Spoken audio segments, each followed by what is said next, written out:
Welcome to the March 2nd edition of Going Viral at GoingViral.news. My name is Jim Dingeman. I'm joined on the air with Michael Jankowitz, Alex Stavropoulos, Dennis Goldstein, and Ken Aaron in California. I wanted to first just read what is the latest news in the Ukraine.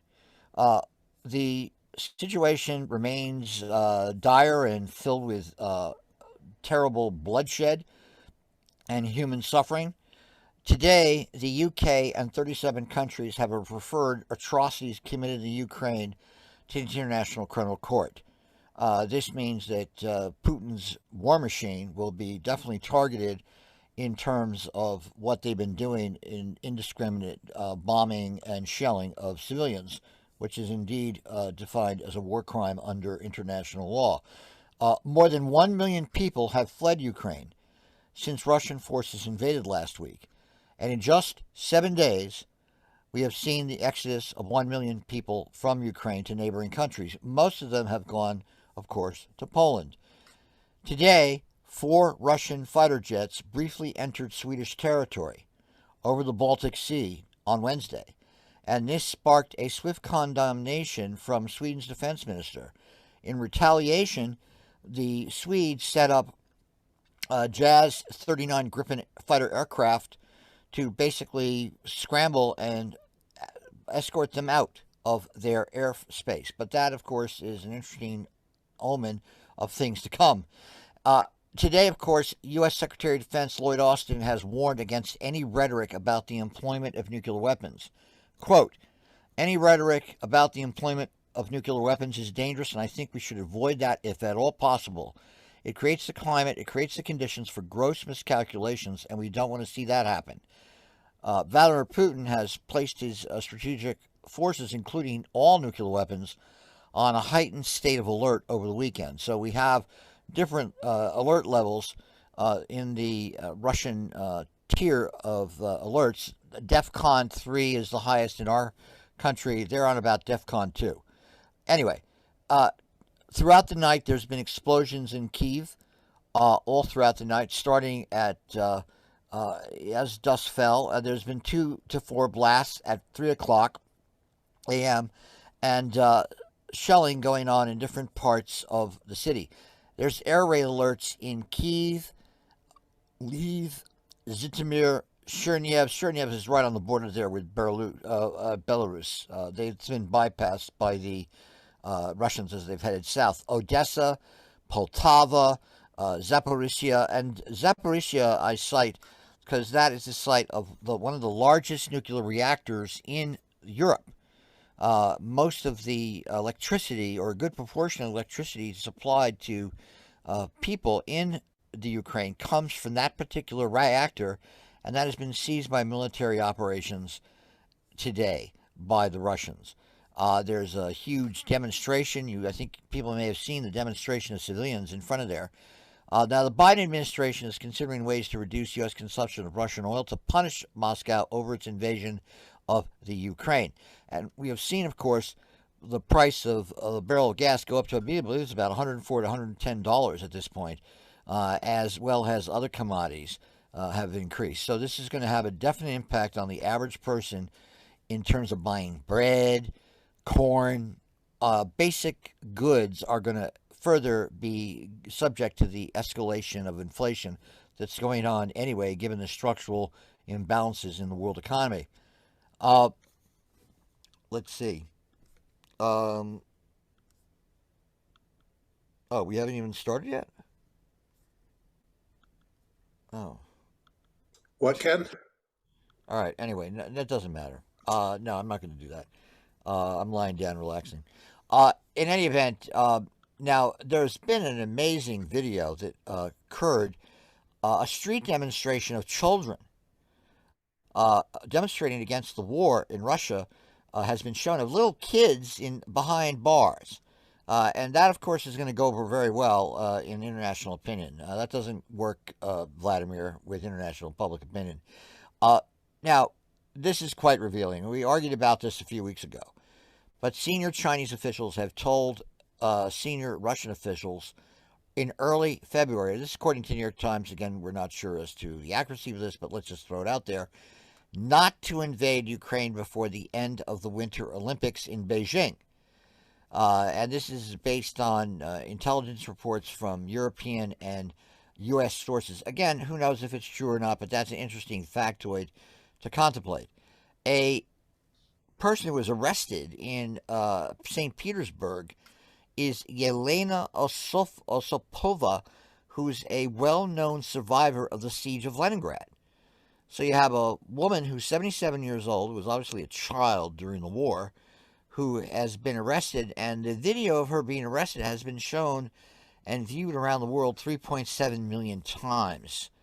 So this is quite amazing. And the kids, I should add that were arrested and thrown in jail, their ages 11, 9 years old, and 7 years old. Boys and girls have been put in prison and released, I should add. But anyway, that doesn't do too well, as I say, for public opinion.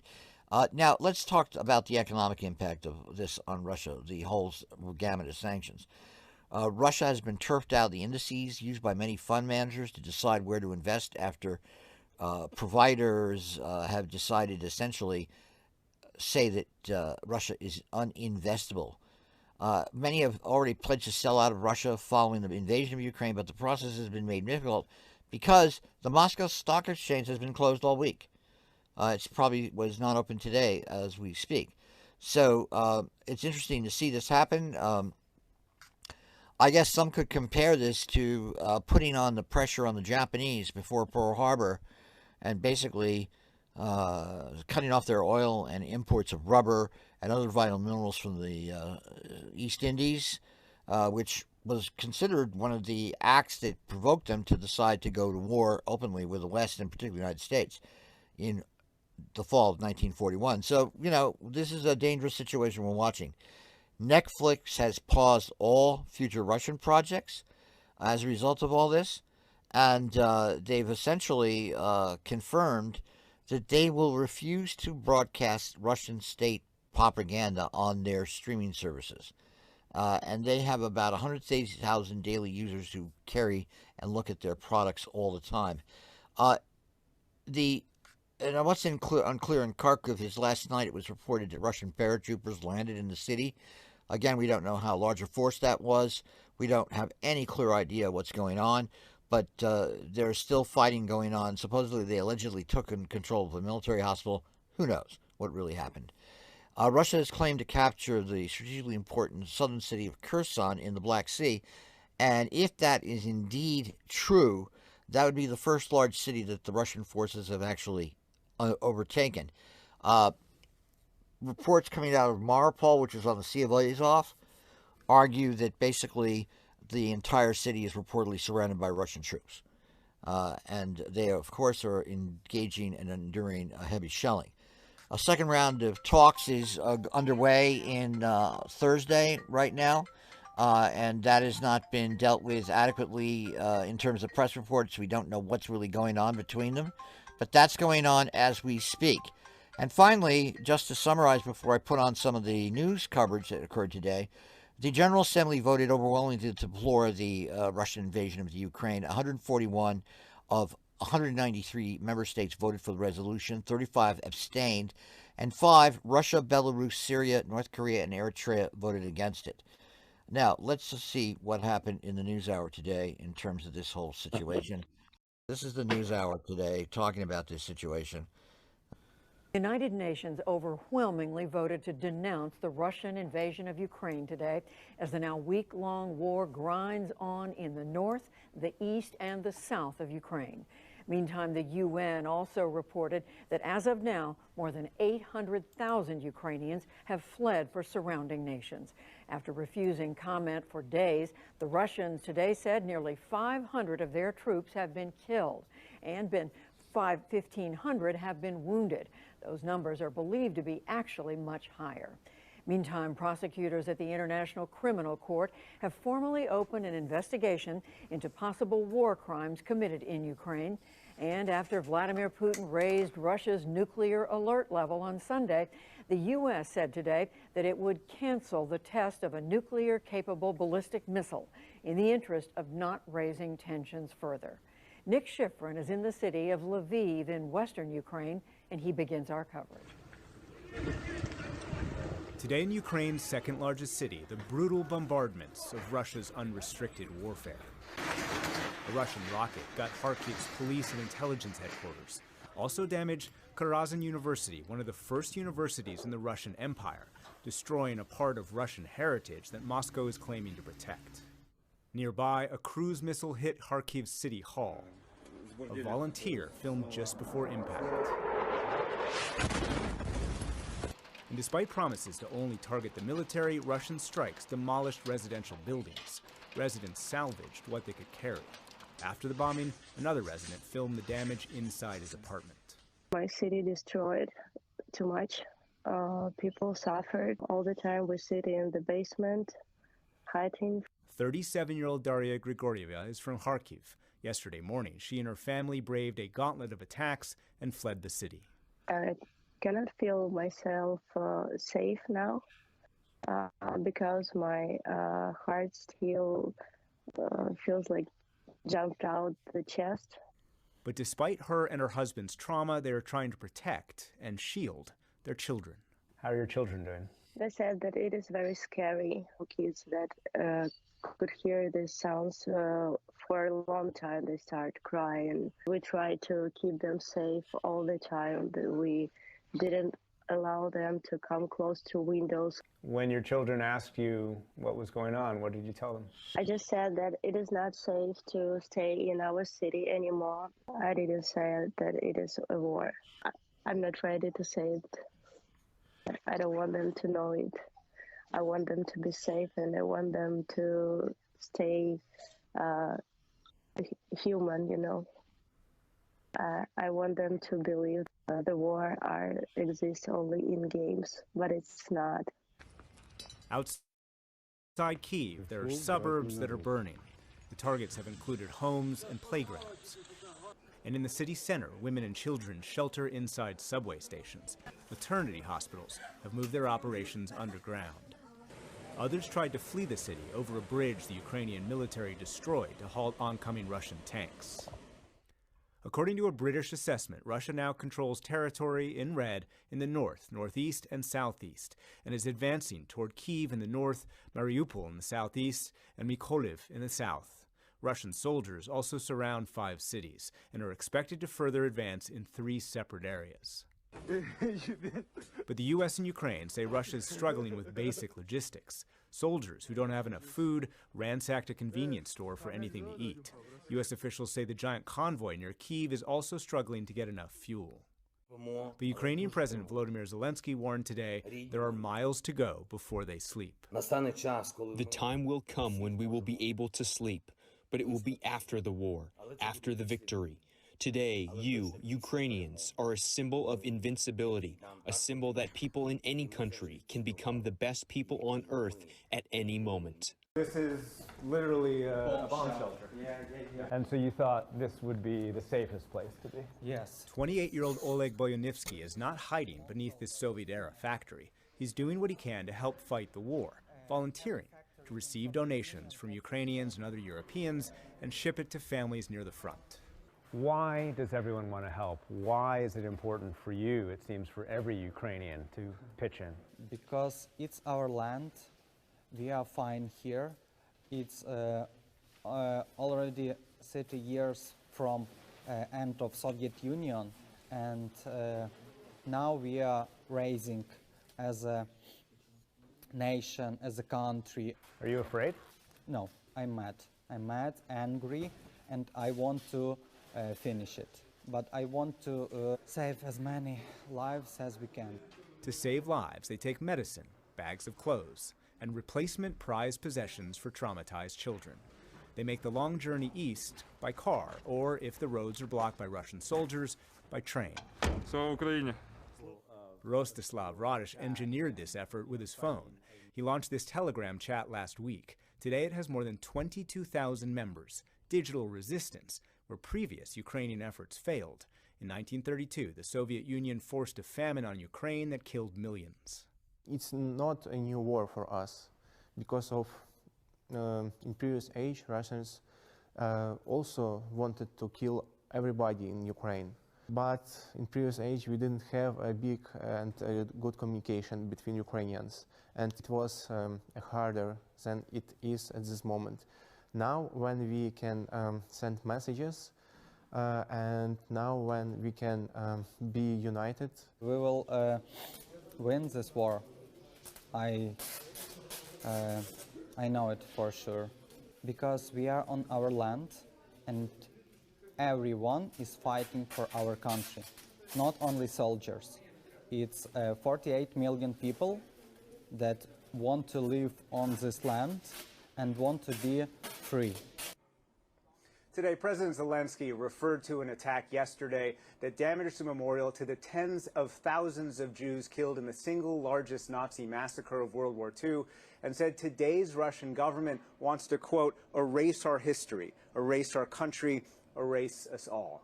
In the face of existential threats, Ukrainians are trying to maintain their resilience. Daria, the woman we spoke to earlier who fled Kharkiv, says she wants to return to her city to help rebuild it.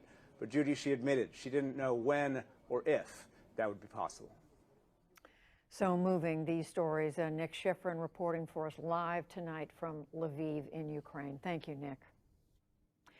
Meantime, Russian citizens by the thousands are protesting the war in Ukraine at great personal risk to themselves as the Putin government cracks down on all kinds of dissent.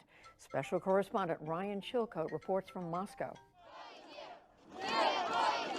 From Yekaterinburg to St. Petersburg to the capital, Moscow, thousands of Russians across the country sharing one chant, one voice, spilling into streets and city squares, outraged ever since President Vladimir Putin last week ordered a full-scale invasion of neighboring Ukraine. War must be stopped. It must be. It's crazy what's going on right now. We should all shout no to war. Many protesters say they don't want to feel as if they have Ukrainian blood on their hands. I don't want this war. Almost no one here wants it. I want the whole world to see that we don't want it. We don't want it to weigh on our conscience for decades. I don't want to feel guilty for living here through my whole life. Many Russians see Ukrainians as their brothers and sisters. Plenty have family and friends there. Olga Maheva doesn't want Putin's assault to lead to both countries' destruction. It is a crime, both against Ukraine and Russia. I think it is killing both Ukraine and Russia. I am outraged. I haven't slept for 3 nights, and I think we must now declare very loudly that we don't want to be killed and don't want Ukraine to be killed. But as swiftly as Russians began to decry the conflict, so too came the armed police to strangle the dissent. One video on social media showed Russian security forces in St. Petersburg roughing up a woman holding a peace sign and a baby. Speaking out risked not only physical harm, but Russian authorities warned protesters could face criminal charges that could mark their records for life. An independent monitoring group reports that more than 6,000 demonstrators have been arrested. The crackdown also extended online to Facebook, as Russia's state communications regulator announced some restrictions on accessing the platform. But Facebook and other tech giants like Apple, Google, and Microsoft are flexing their muscle on Moscow, limiting the reach of Kremlin-controlled media outlets. And some prominent Russians have been calling for restraint in the war their country started. Oligarchs like billionaire Oleg Deripaska and steel baron Alexei Mordashov have called for peace. Sanctions are beginning to threaten the Russian economy. Comedian and popular talk show host Ivan Urgant posted a black square on Instagram captioned with "Fear and pain, no to war." The show was then taken off the air. The Russian TV station said removing it had nothing to do with his post. And last week, tennis star Andrei Rublev, ranked 7th in the world, wrote 3 words on a camera lens after winning a tournament match: "No war, please." Just a week prior, he'd won a doubles title with partner Denis Molchanov, a Ukrainian.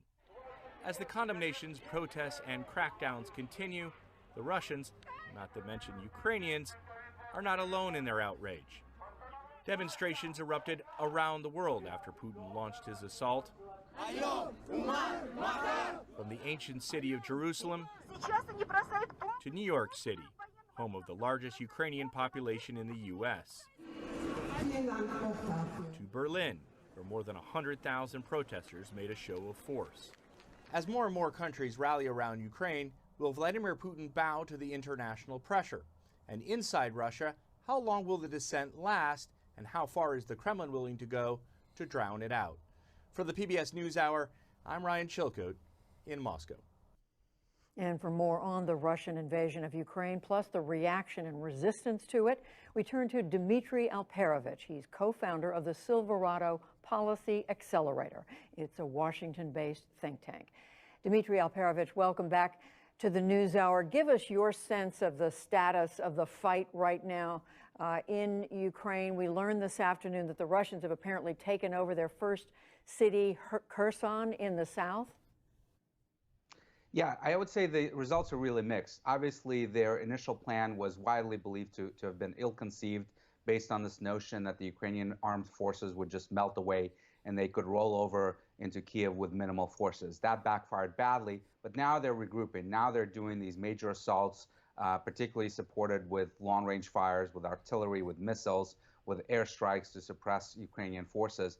And I have to say that they're also making a lot of advances on the ground. One of the things that most people don't realize is that they've made a 400-kilometer dash towards Mariupol in the south from Crimea in about 5 days. Just to compare this to U.S. advances in the Iraq war towards Baghdad, that was a 550-kilometer dash that took 2 weeks for the U.S. forces to accomplish. So the Russians are, in some cases, particularly in the south, have a pace of advance that more than twice exceeds what the U.S. forces did back in 2003. Interesting. We haven't seen as much reporting from that part of the country. But you and others were saying to us and to others just yesterday that the sense had been that the Russian troops were undersupplied, that there was low morale. What was going on there in the beginning? Well, that's certainly still the case. The logistics are a mess, and that famous 40-kilometer column that is moving towards Kiev is stuck. It is using roads. They're very small, in some cases 2-lane roads. And of course, if a vehicle breaks down, if it runs out of fuel.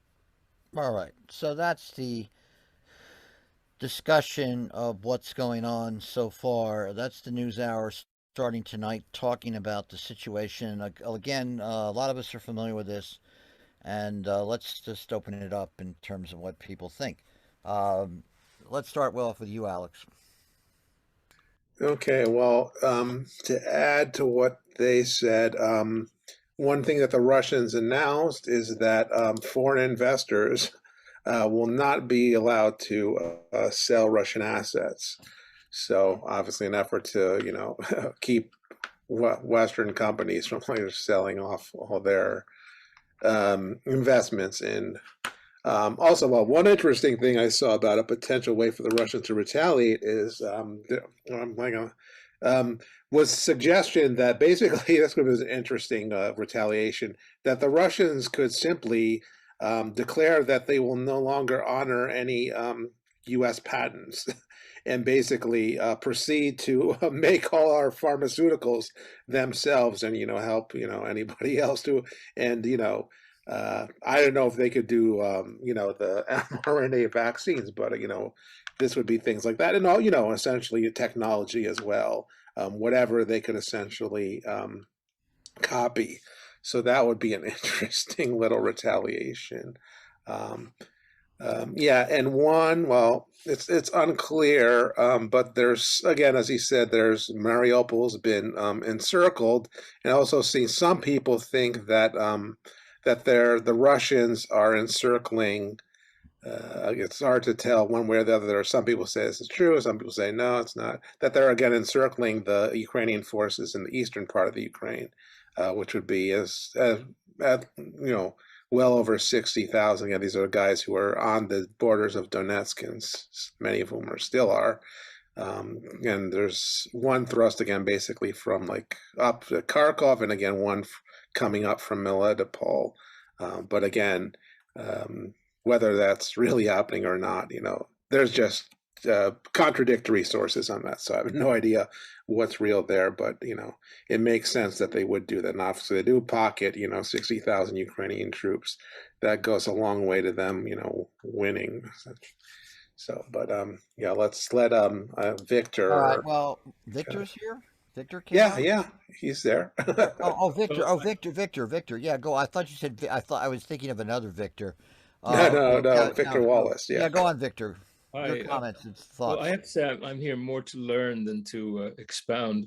I feel drowned in all this. I guess the main thing I wonder, I was struck by one scene that I saw on ABC News where they had a mass of unarmed people on the road hoping to block the tanks, and this made me think about the opposition within Russia and how it might be affecting the Russian troops who are supposed to carry out their agenda.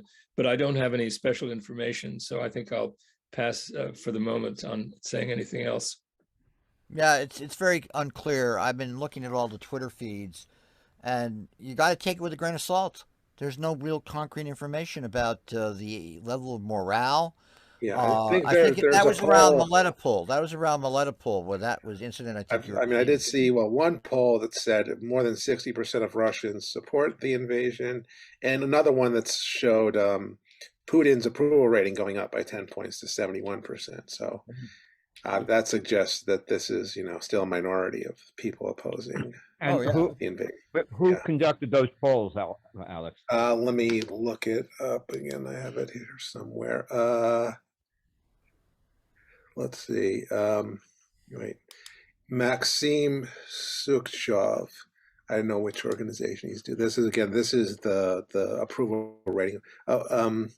It's by a group named FOM. I'm assuming this is some kind of Russian polling firm, but I think go on. Yeah, well, Alex, when it comes to looking at polling in Russia, there's all sorts of. Now, you're right. You have to sort of take the polling stuff for data that comes out of government or pro-government sources. You got to take the data that comes out of there's all sorts of polling that goes on. The West does, the EU does. You got to sort of pull them all together and then sort of, figure out what comes out. Like it's a big austerizer of polling data. And again, the information, the military information remains extraordinarily speculative because they're now, as the report was asserting that there were 500 dead. The Russians assert, and then the Ukrainians are claiming they've killed 6,000. So who the hell knows what's true? Anyway, Frank, I know you have some opinions about this. Let's hear what you have to say, Frank. Yeah, as far as the polling, I think that's assuming 110% turnout.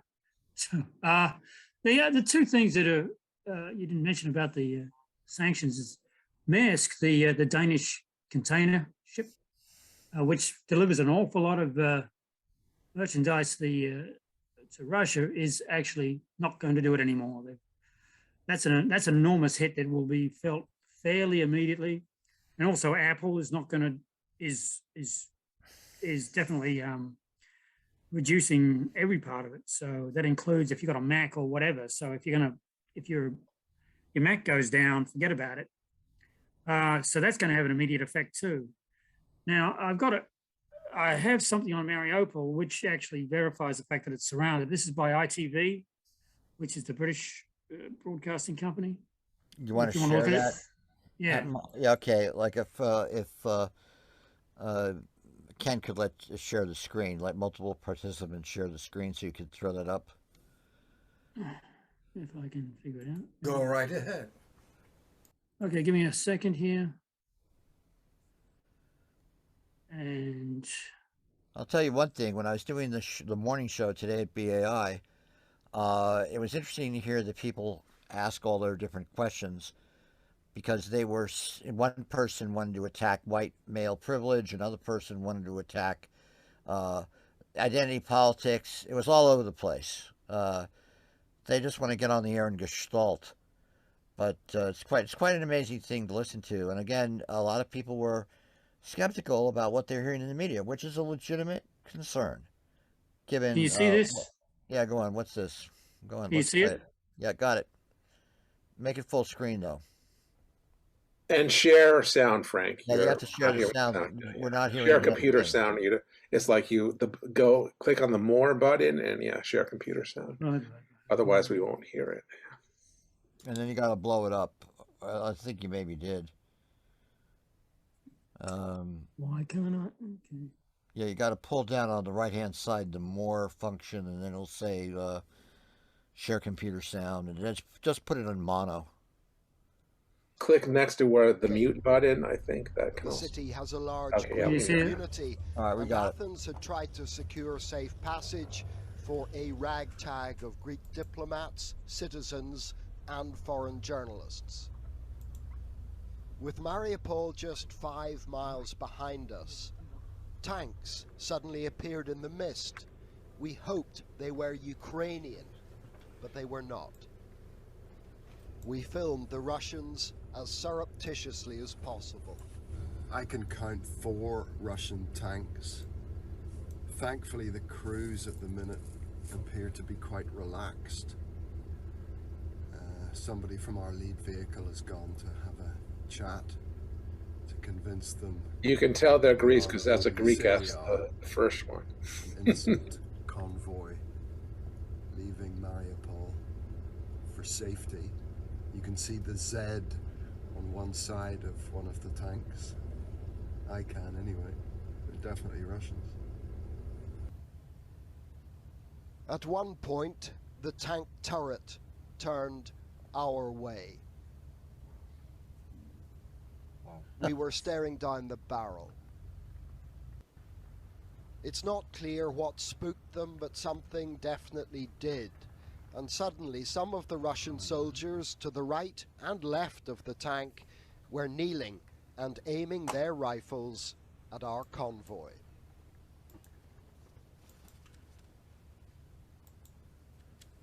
Thankfully, the situation eventually calmed down. They then checked our IDs, searched our vehicles, and allowed us to proceed.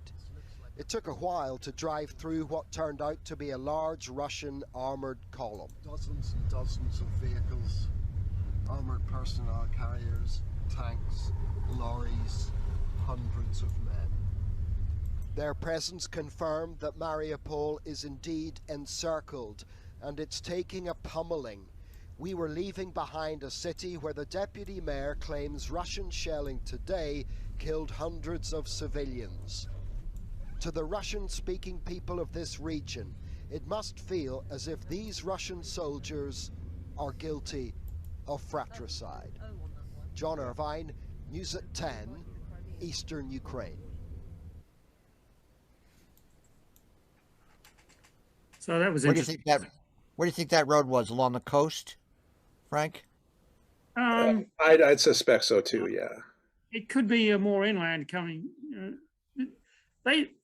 Their initial assault coming out of Crimea really wasn't dedicated to the initial kind of blitzkrieg effort to decapitate the government. So, as they keep pointing out, the logistics here is pretty close.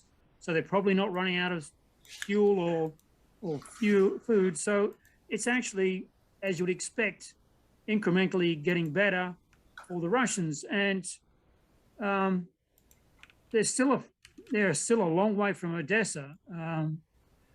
It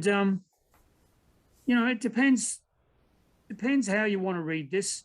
If this is going to be an attritional sort of operation, and they're going to bring up essentially all the nasty elements that they can that are at their disposal, like fuel air explosions, etc. Then you might assume that this is going to be a protracted thing. But I don't see it that way. I still think that their elite forces are not necessarily few and far between, but they've only got maybe the equivalent of maybe 2 divisions worth. And if they're taking the casualties that I suspect that they are taking based on, you can do an average between the two. It's like, obviously it's not 500 and obviously it's not 6,000, but still it's got to be up there. This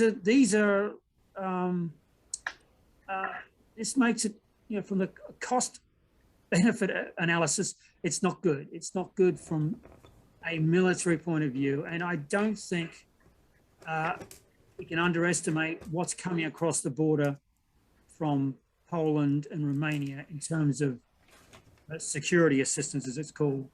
We know that they've received an awful lot of Stinger missiles, and that's why and some javelins too, I believe, Frank, right? Plenty of them, but they haven't integrated their combined arms. They haven't got air support like you would expect integrated with their operations on the ground, and there seems to be just a lot of random, Katyusha rocket type attacks that don't seem to be followed up by infantry, axes of advance or whatever, So as far as the 40-kilometer, 40-mile. And Frank, have you heard anything about the Poles NATO sending trucks?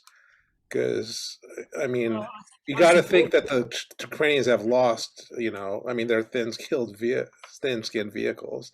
And you would think they would need to replace their trucks, too, if they want to move ammunition in particular. I don't know why they would have lost those trucks because, that's a rear echelon sort of placement. And certainly the initial attacks by the Russians they did not do what is basically 101 is to take out the enemy force. And once that's eliminated, then you can do anything you want. They instead went for decapitation.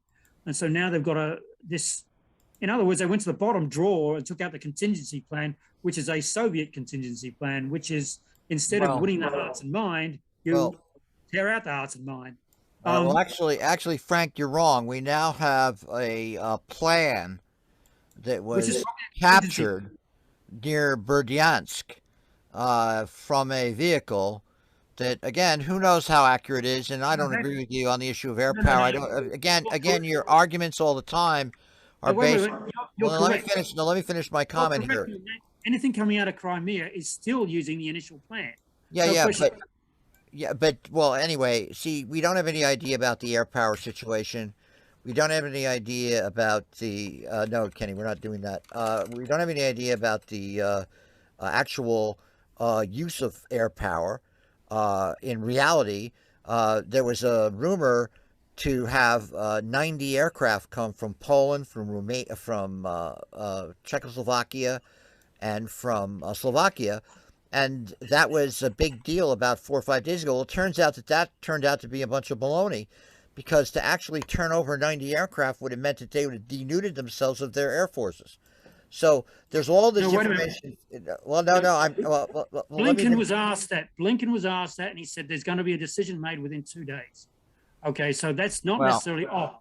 That's still in the game. Well, okay. Well, we'll have to figure out where they're going to get those replacement aircraft. Go on, Ken. I want to throw in something nobody's mentioned at all. The Russians have to rely on mobility on the ground to occupy. Well, you guys are the military historians. What about landmines?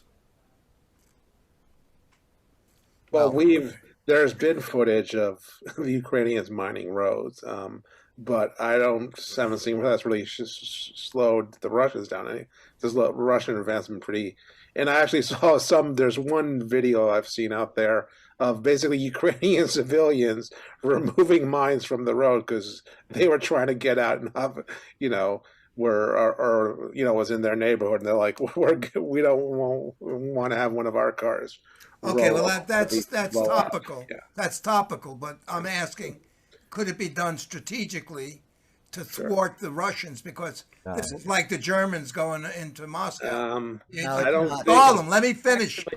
Alex, chill. Okay. If you can stall the military, then they're going to run short on supplies and they're going to be more dissension. But can landmines be used effectively to slow them down? That's my question. They would have to prepare to do that before the war started. And I don't see any signs that they did. Okay, Alex, go ahead. Ken? Yeah. Ken, actually, they're probably going to use more in the way of IEDs. Yeah, I agree there. Landmines would be, that would be something that you would have to have control over the territory, that particular piece of land, in order to set the mines, etc. But IEDs can be done pretty much on the fly. Well, wait a minute. That an IED is a manufactured. It's manufactured. I mean, the initial ones we met were manufactured in Iran, so we probably won't use those. But there's a whole panoply of these things that engineers use in the American Army, and they're actually pretty portable. I think that one of the terms is volcano. I mean, these can be extremely effective and easily portable across the border, along with stingers, along with javelins. What I suspect is happening, because there was a certain amount of smug optimism in Kirby when he was doing his Pentagon briefing, saying that, yeah, the reason why the 40-mile long convoy wasn't doing well is because of the things we've suggested, that they've got fuel problems and food problems, but also that they've been interdicted a bit by the Ukrainians. And that may actually, I mean, they've been sitting there for so long, and it's so easy to essentially attack them from so many. There's a massive number of places. There's kill zones all over the place. So that may be impactful. And yes, stingers will be on the battlefield. And when you see, and there's footage of low-flying Russian aircraft, that would be prohibitive once stingers are in Kharkov or Kiev in large numbers. That would be you won't be able to do that. And that includes their attack helicopters as well. So I think we haven't seen the last of the Ukrainian army. And even though it looks bad at Kherson. Now, I think one of the questions is, at Kherson, the mayor is now in control of the town, but essentially at the behest of the Russian army. So I don't know whether they're going to, I'm starting to suspect that they may start to do the scary stuff. In other words, okay, we lost a guy the other day. I need 10 people, that kind of thing. Now, is the Russian army that brutal?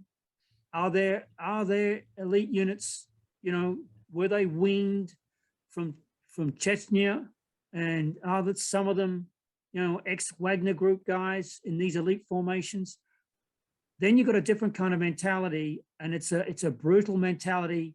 And I like to think that they're mirror imaging our military. In other words, our officer evaluation, you wouldn't get a serial killer kind of guy, in other words, like a Sepp Dietrich or a Theodore Eicke SS kind of officer making it to the top of the American army. And I know Alex is going to say, yes, you would. No, you wouldn't. Okay. But in the Russian army, that may be, a fast track kind of guy. So I'm a little bit concerned about how they'll deal with anything that happens in Kherson. Frank, let me bring on Steve. I mean, hold that thought there. Steve, what do you think about what's going on? You got to unmute. We're not hearing you, Steve. You're still Steve, you got to hit the... Okay. I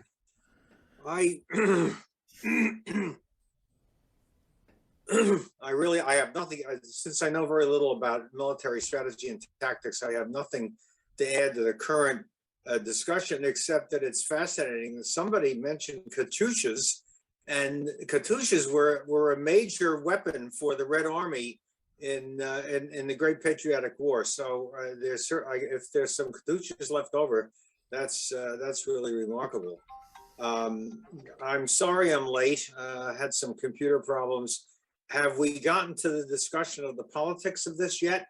And what might happen? Please do. Please do. Please do. Pardon? Please do. Oh, okay. You start. We've heard, we've all heard and read a wide variety of opinions on this, on why Putin did it. There's certainly a very strong left-wing voice in this country, and I'm sure in other countries, detailing what happened with NATO after just before and after the collapse of the Soviet Union, and the complete vacating of the commitments that have been made by NATO, and in particular by the U.S. Clinton, the other Clinton, played a major role in this, and that's all very true.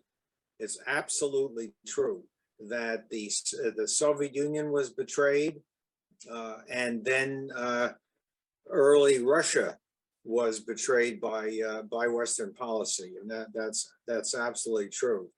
And there are people who are saying, well, that justifies what Putin is doing now. I mean, Putin is presiding over I think that the indiscriminate killing of civilians and destroying of civilian property, if it's not considered a war crime, it's on the border of being a war crime. In terms, but they're justifying that. Some people are justifying that because of all the bad things that NATO did to the Soviet Union and Russia, all of which did happen. In my view, to say that what NATO did justifies what Putin is doing now in terms of essentially a war against civilians, when there had been negotiations on and off, and I think with an increase in pressure from particularly from the West, that they might have been pushed along to a reasonable conclusion. But I don't think that that is what Putin's objective was, and I'm going to be publishing a column next week on my regular column in Op-Ed Space. That will be entitled Putin making it possible to, I don't have the title right in front of me, but anyway, I think what Putin was trying to do was establish plutocracy as a legitimate form of government. And he had hoped to bring, I mean, it's actually, if you look at history, until the last 200 years or so, plutocracy has been the form of government of human societies. There's a wide variety of governments, of empires, of kingdoms, of duchies, and so on and so forth. There's been one person at the top who has made the final decision, and that's one of the definitions of plutocracy. There are several plutocracies existent in the world today. One is in Hungary, generally recognized. One is in Turkey, generally recognized. Some of us who certainly have been very sympathetic to the development of China from the triumph of the People's Liberation Army in 1949 now, and I do now feel that China is a plutocracy in the sense that the chief executive officer of China is no longer subject to any kind of election, not even within the Communist Party. He's got a lifetime appointment, and that's one of the definitions of plutocracy. I think that Putin did this because he wanted to show the world that he wasn't the only plutocrat, and that other plutocrats would line up behind him. And when that happened, then perhaps others in maybe less geopolitical nations of less geopolitical importance, that they would start lining up behind him too. But obviously, it hasn't worked. Orban very early came out to say, I'm a member. Well, it says, yeah, I'm a member of NATO, since Hungary is a plutocracy. We're a member of NATO, and we're going to support NATO policy. Now, so we lost Orban first. I saw an estimation that the reason that Orban did this is that an election is coming up in Hungary. All of the opposition parties in Hungary, which have a variety of different political perspectives, have banded together, and Orban has a reasonable chance of losing that election. If Orban wins, I can guarantee you that there will never be another election in Hungary. Turkey, the dictator there decided he wasn't going to do it either. And he took a very interesting move, which I'm sure some people have noted. That is, under one of the international agreements that governs the control of the Bosphorus Straits. This one dates from 1936, and I'm sure Alex knows about this. It's the Treaty right, of that Montreux.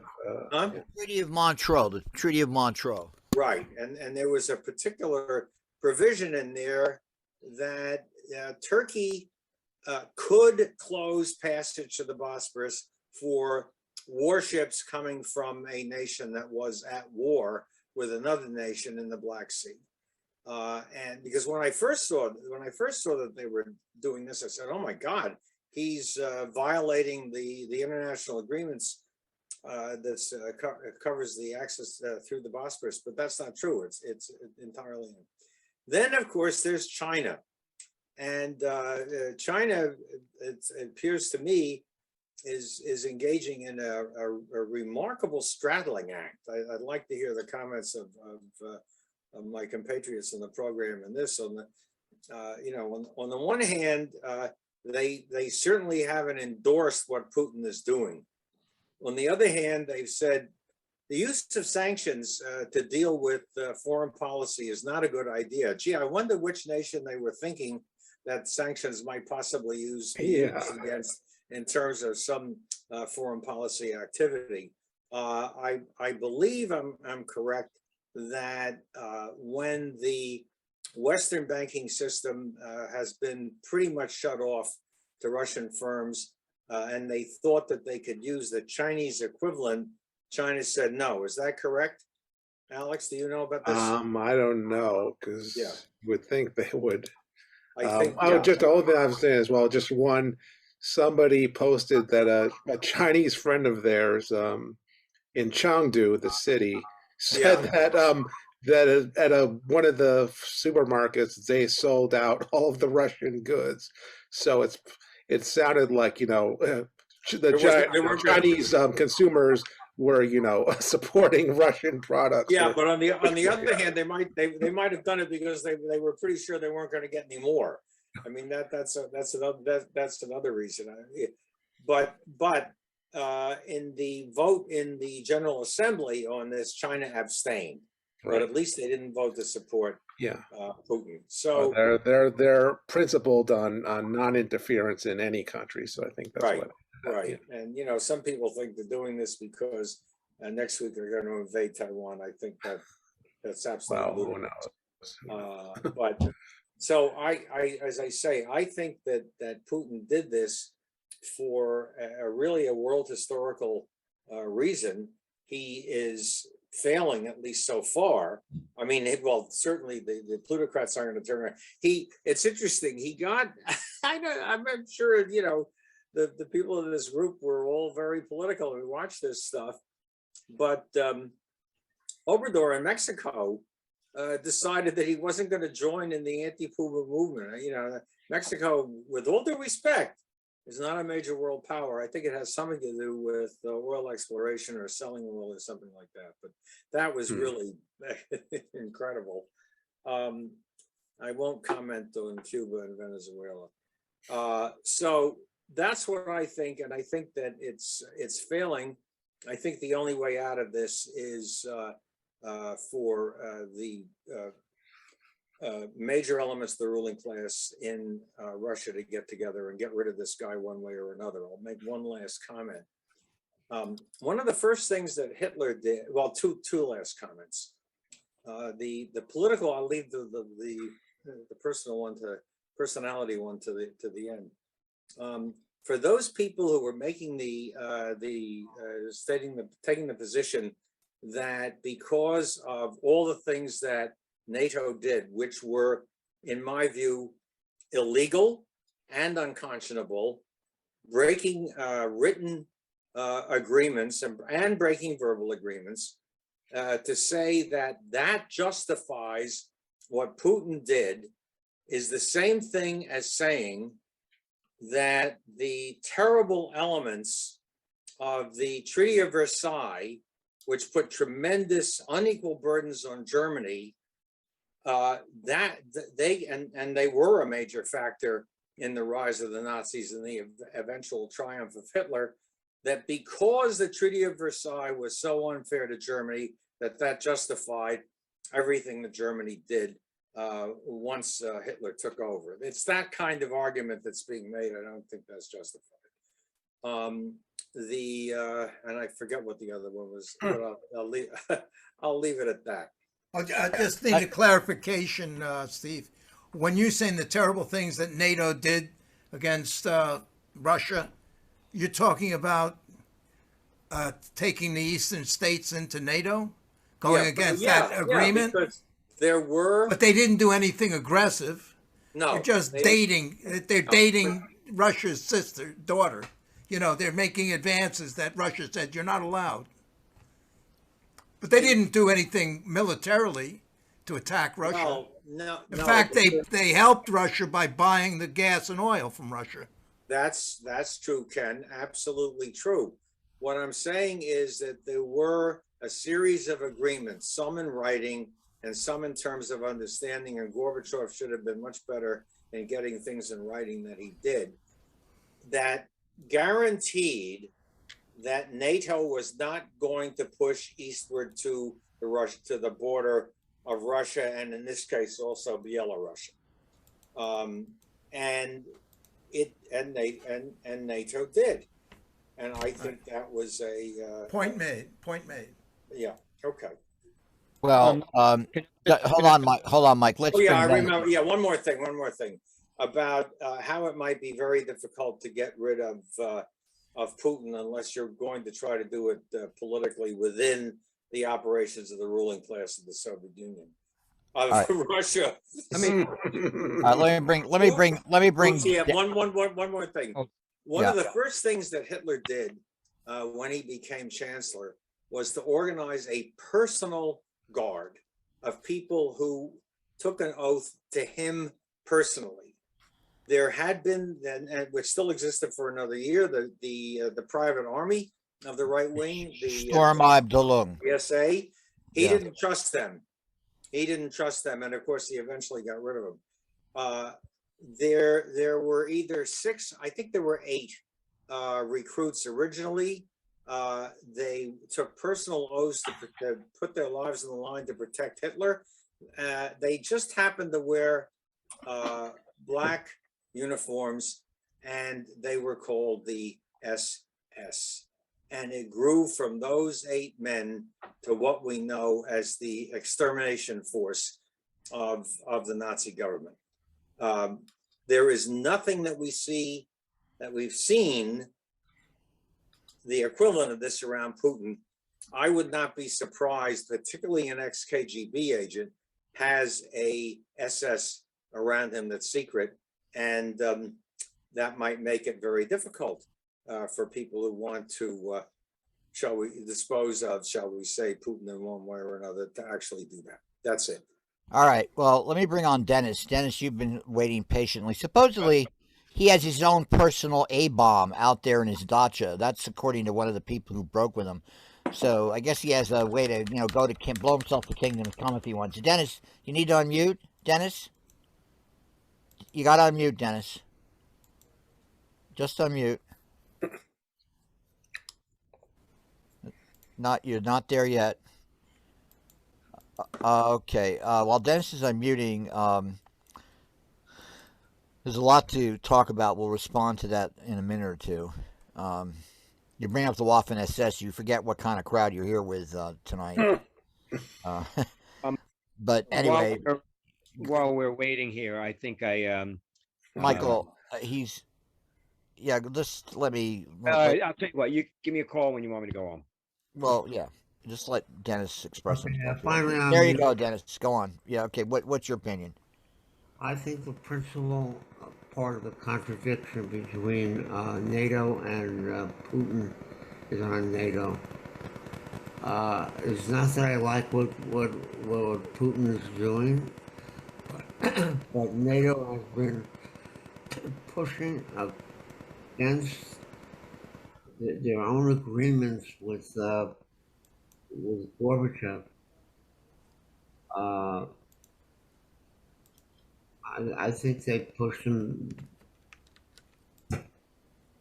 It's not that I agree with them, but up to the last minute, I read something that said that Putin was looking for a talks, and he was ignored. I think the principal problem is the military-industrial complex in the United States, and who these people are.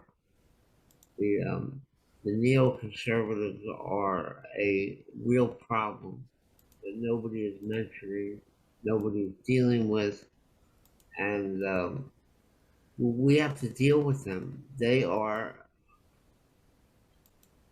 and more than that, the military-industrial complex of companies like Raytheon and Lockheed and stuff like that, they're optimistic. They like what's happening because they're going to get more money, make more money.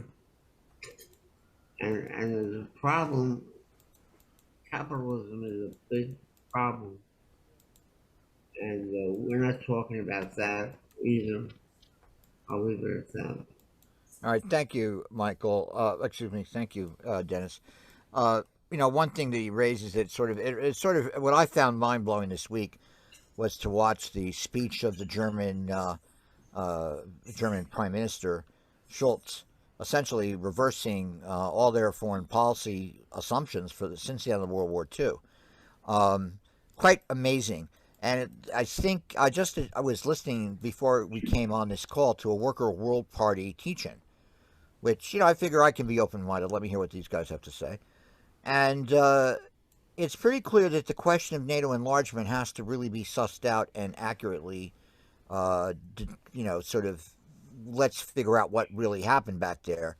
I've been trying to get that scholar who wrote a very good book. I put it up on the chat, Mary Surratt, Not 1 Inch. I'm trying to get her. She's very difficult to get. She is in demand. She did an op-ed piece in the Times a day or two ago.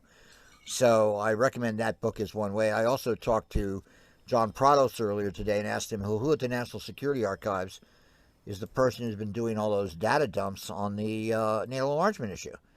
And it's his boss. So I said, well, why don't we talk to him and think about doing some serious teaching about this? Because I'd like to really get down to the bottom of it. Because when you hear, I have a piece here to play a little later of a Russian member of parliament arguing with a British reporter about this. And they view themselves as basically defending against fascism and Nazism on their borders. And we know, of course, that these kind of very images have been invoked by the Ukrainians to compare Putin to Hitler. So that sort of stuff is flying around. But I want to get back to the issues that were raised about the mining and this and that. It was interesting to watch a Channel 4 reporter who evacuated from Kharkiv a few days ago, driving all the way down to Dnipro, which is on the Dnipro River. So she drove, it looks like a couple hundred miles to get down to the Dnipro River. And Dnipro is sort of at the bend of the Dnipro River when it goes into the Sea of Azov. And she was passing one roadblock setup, sort of, home guard type operations of people after the next on the way south.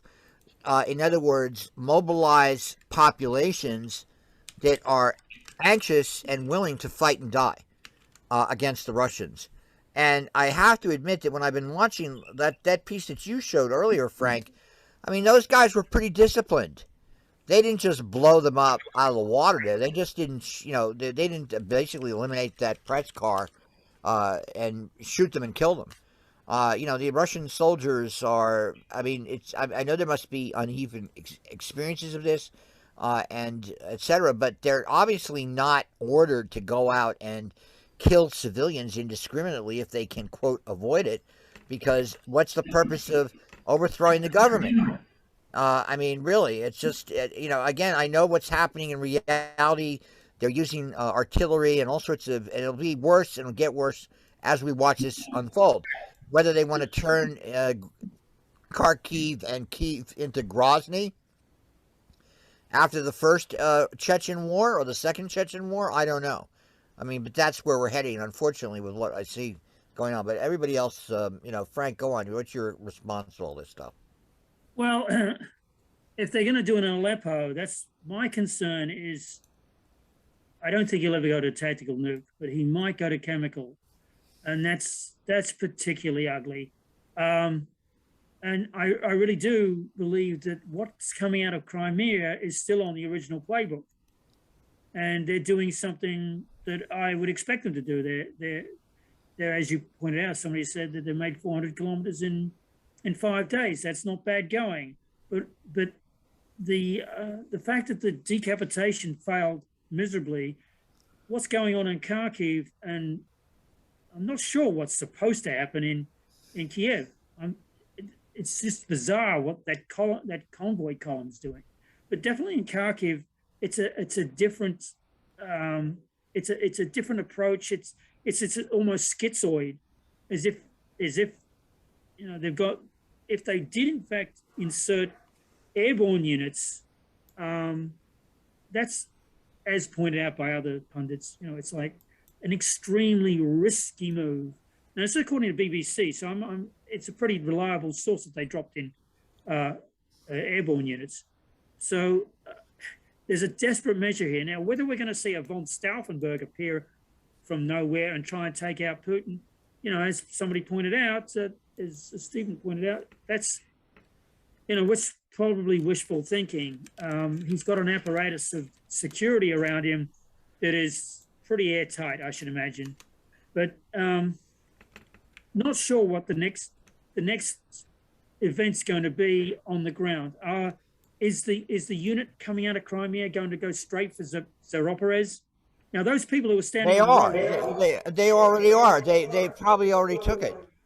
No. I've seen maps, Frank, where there's a column going. Yeah, well, okay. If they're doing three things, they're first encircling Mariupol, second they're doing Odessa, and third they're doing Zaporozhye. That's a tall order. Now, Zaporozhye is the reason why that's important is those people standing out in front of on that road.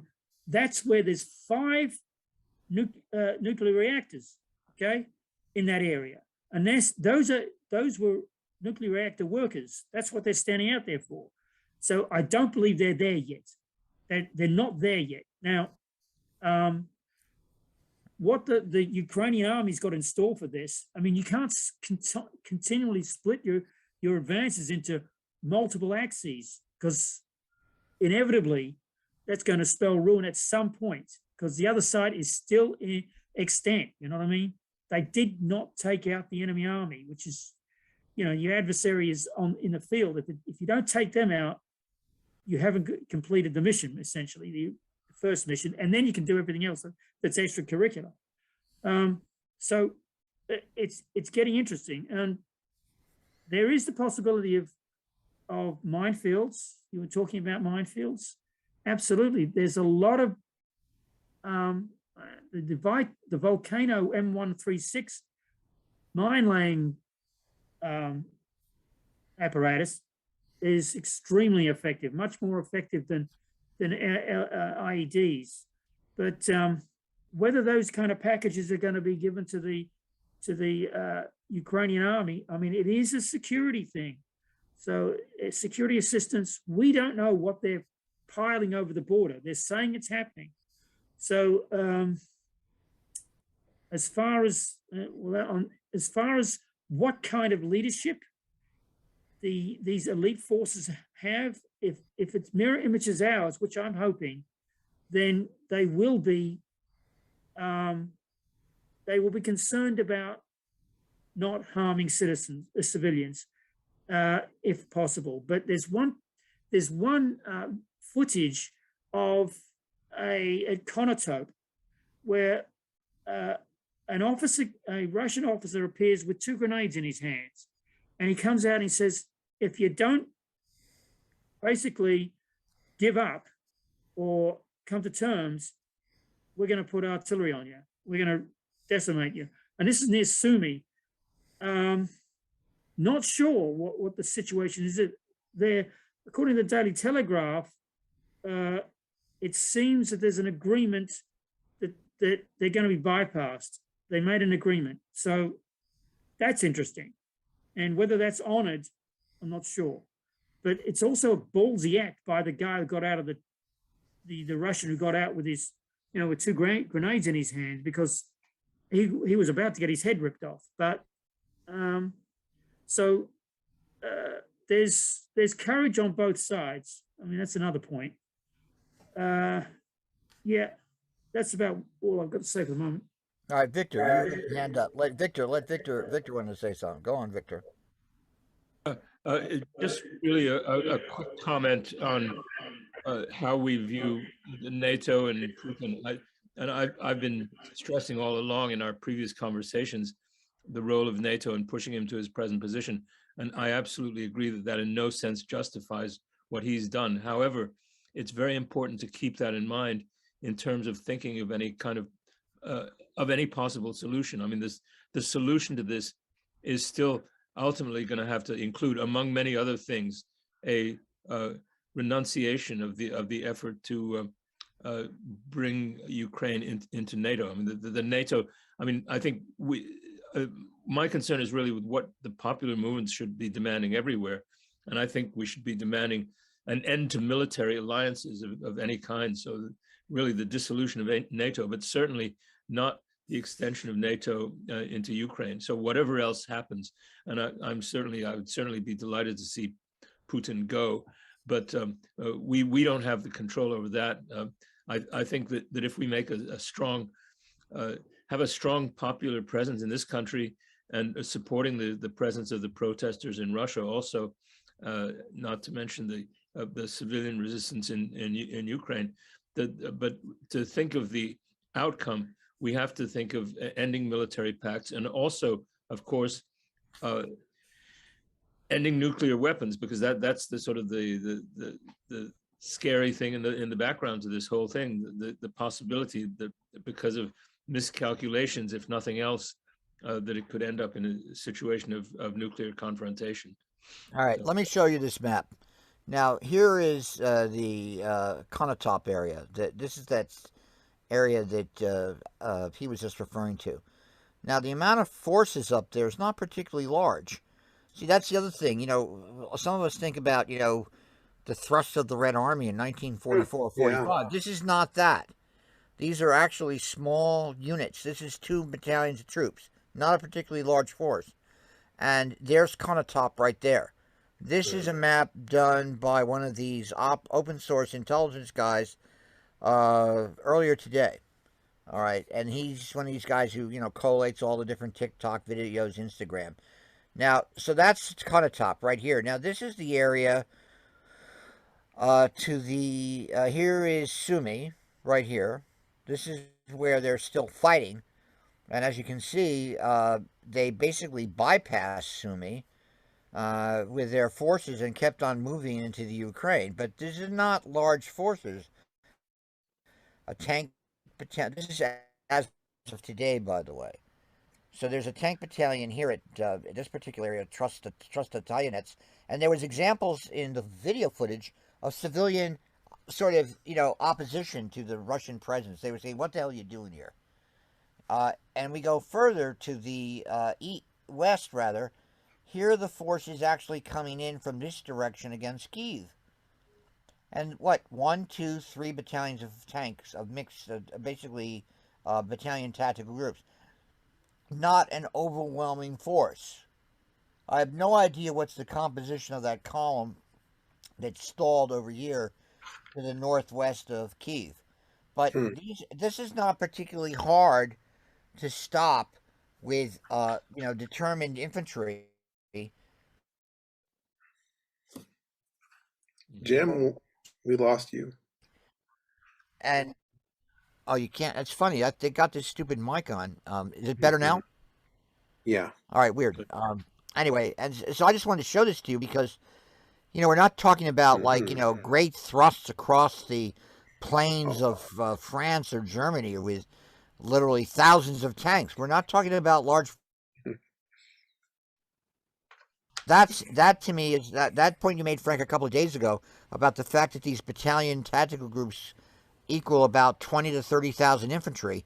That is a interesting determinant about this entire operation, because ultimately you need infantry to fight in these urban centers, and they don't have enough infantry.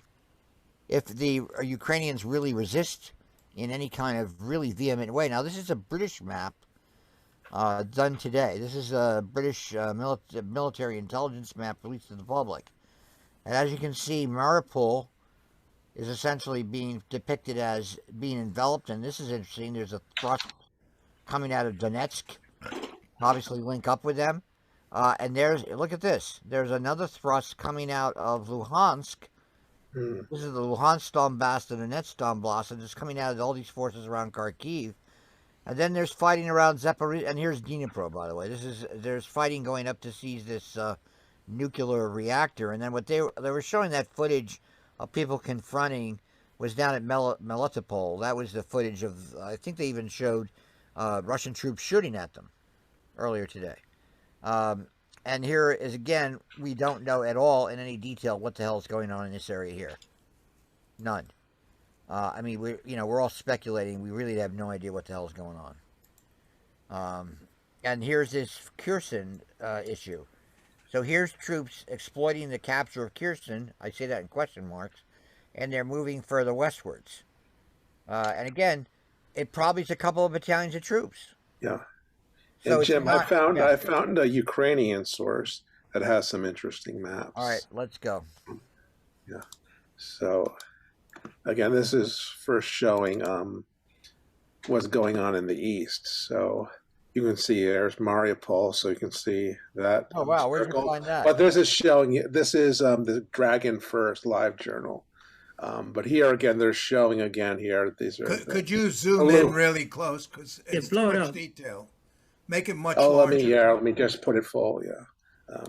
Okay. Yeah. So you can, and again, they indicate the formations. And for example, okay, good. See here, they're indicating obviously that means some force taken out, the X'd out here. And again, here this force surrounded. I think these are brigades. So again, it also shows they're starting to just encircle with the Luhansk forces, but also again here, this is a Russian column coming down. So that's what I was saying. So this suggests more again that they're again closing. And here they also have a good here. They have a map showing the larger operations. That's also here we go. Right. Dragon First. It's Twitter. Yeah. I think it's just a website, but they're on Twitter too. Yeah. Right. But here, this shows the entire and this is good because it shows where the other Ukrainian forces. Oh, very are. good! Wow. Yeah, so this would be good to. Very good. So here again, you can see grouping of four, and again, it shows, like we said, the force going to Zaporizhzhia and apparently approaching. Again, there's the taking of Kherson, and again, but then that's forget what city that is. Melkov. So there's Kherson falling. But again, you can see again the forces around Odessa. Oh, and there was an interesting report that claiming first that they had sunk one of the big Russian troop transports, but it turns out they just sunk some neutral freighter in the area, the Ukrainian forces. So but yeah, here. So this is good again because it shows. Obviously, it would help if we have somebody who can translate Russian. Well, maybe we can get David Glantz to take a look at some of these. Pull out so we can see Mariupol to the right. Right. That's right. Yeah. So you can see it totally surrounded. Yeah. Where? No, go down. That's Mariupol there. Yeah. So, with again, I guess there's some forces extending out to the north. Can you put the link in the chat? There it is. Alex, put the link in the chat, okay? Let me go. Let me. So that's, but again, and who are these Ukrainian. guys? I think they're supposed to be a Ukrainian group, not Russians, which is interesting. Which again, how else would they know the Ukrainian units? I mean, they must have. I mean, certainly they must have quite a bit of knowledge about. But oh yeah, let me put it in the chat. Give me a sec. Yeah, that's definitely a source worth using. Wait, why am I? Oh, give me a sec, guys. It's the whole window collapsed on me. All right, yeah. Oh yeah, now I can put it in the chat. Okay. All right, so we got, so that's definitely a site, and I think I've seen it before. Here, I'm putting it up now. Again, it's a live journal area, so yeah. So I guess it's probably some think tank. I'm guessing, I'm guessing it's some kind of think tank, because I've seen actually there's a Turkish think tank that's been putting up maps too. So kind of everybody's getting in on this from different points of view. I'm going to excuse myself. Thanks so much. Thanks, Victor. And Mike has, well, unless I missed him early on, I don't think Mike has chimed in. So maybe we should let him give us a Canadian perspective on this, if he's still there. Perspective. Mike, you want to unmute? I know you unmuted. Go on, Mike. But it's 1 second. I don't know what the fuck were you asking, Alex, about a Canadian? Oh, just your comments in general. We've been talking for what, over an hour and 15 minutes. So you haven't. My comments now? Yes, Mike. We know you're annoyed. Just I should be you honored. have to be patient, but you can leave in a huff, Mike. Or you can... Shut the fuck up. One thing I'll say before I get the go off the air, because basically this is just going around, and I've had enough of this crap for tonight. The fact is that, first of all, people who are talking about NATO and the West, and it's all the West's responsibility. Okay, fine. Go look up the agreement by which Ukraine gave up its nuclear weapons.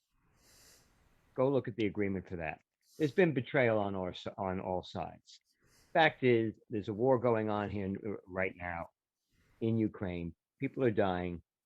You're trying to predict what's going to happen next, what could happen next, what's going on in somebody's head, whether or not Putin's a Nazi. No, I don't. He's not a Nazi. But you don't have to be a Nazi to be wrong or to be doing the wrong thing.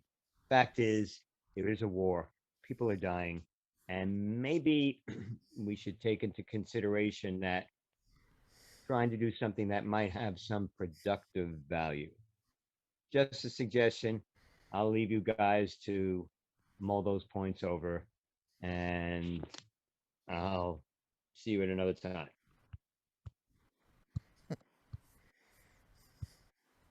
Good night, Mike. Okay. Oh, I missed him. Okay, so I guess your turn, Ken.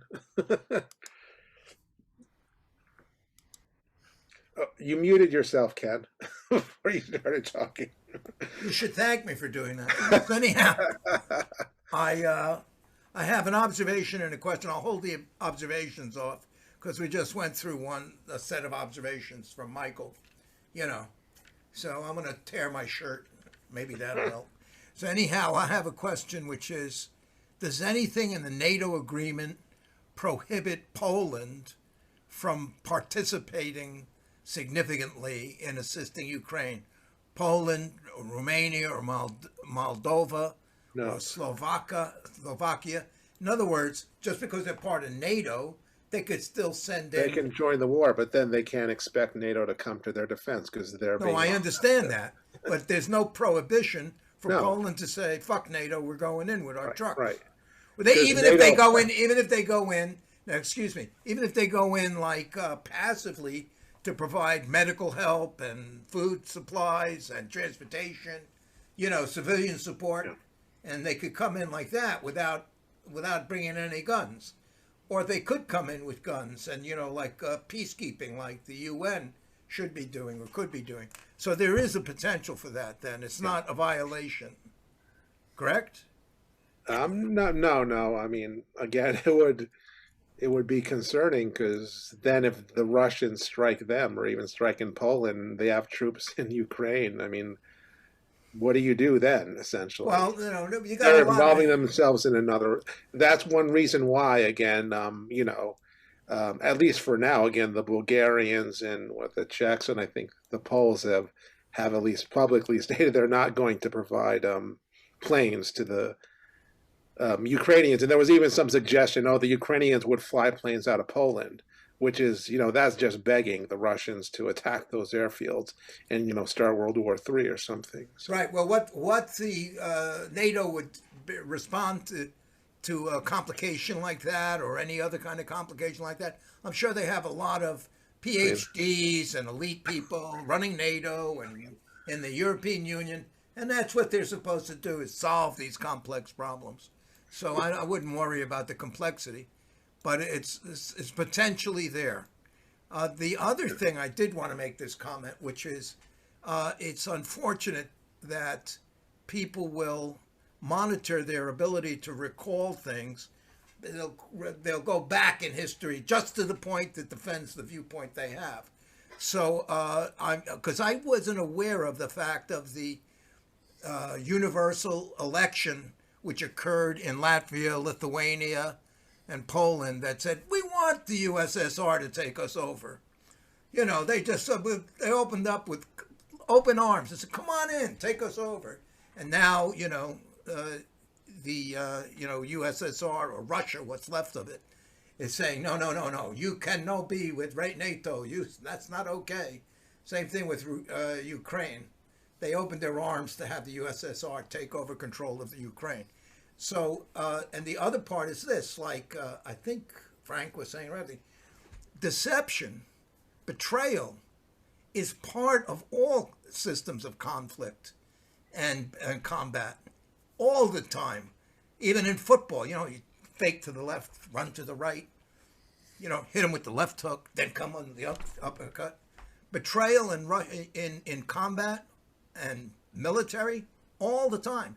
Remember what the U.S. did during D-Day with all the blowing up those tanks with, balloon tanks to make a deception like they're landing here, but they were really landing over there. How rude, how deceptive, how uncivilized can you be? Supposed to come out on the battlefield and just, stand up and shoot at each other. So but that deception isn't just part of modern warfare. It goes back historically throughout all warfare. I mean, I've read or heard about Genghis Khan. I think it was Genghis Khan saying, no, open the gate and let us in, and we'll just go in and take over. And they'd go in and kill everybody. It didn't matter. So kind of deception and shit, it goes back all the way throughout history.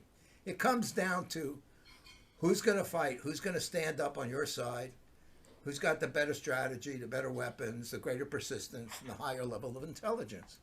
And that's what's going to determine it. And I don't really believe there's some cosmic thing that supersedes that and says, no, that's not right. Well, they're trying with the war crimes. War is a crime, obviously. But they say, well, how can there not be a war crime? What action do you do in war that's harmful and destructive that isn't a crime? Okay, that's all. That's my virtue signaling. I don't have anything else to say. Well, no, you're right, Kenny. Those are good points. Those are good points, Kenny, because, and particularly your first point, all of us here are operating with what we have processed in terms of how we understand conflicts. Yeah. And particularly the histories that we bring to it. It doesn't matter how well read we are. We're all operating with those kind of different kinds of assumptions and propositions, particularly when we're trying to understand a conflict as is going on right now. And all of us are guilty of that. All of us. And so it's a very good point to make, because the more this goes on, the more it's sort of like a junk in, junk out kind of thing. I mean, whatever assumptions you have, you're sieving them through these prisms. And then the outcome is according to your assumptions. I mean, the person who would make these great arguments, he did a career on this, was the late Bob Jervis at Columbia University. Because his whole thing his whole thing was on the issue of cognitive psychology, applying it to decision makers in war and crisis or conflict management, and he was right. I mean, it did. I mean, that's not rocket science to argue that, but I mean, because remember, these guys are logical positivists. They have to prove it scientifically, which is always a bunch of baloney. But that's a good point, Kenny, because it really. I mean, all of us are operating here. That's why when Steve was making his points, and Richter and Dennis and all these other folks and Alex about the NATO enlargement. Okay, I want to get down to what really happened.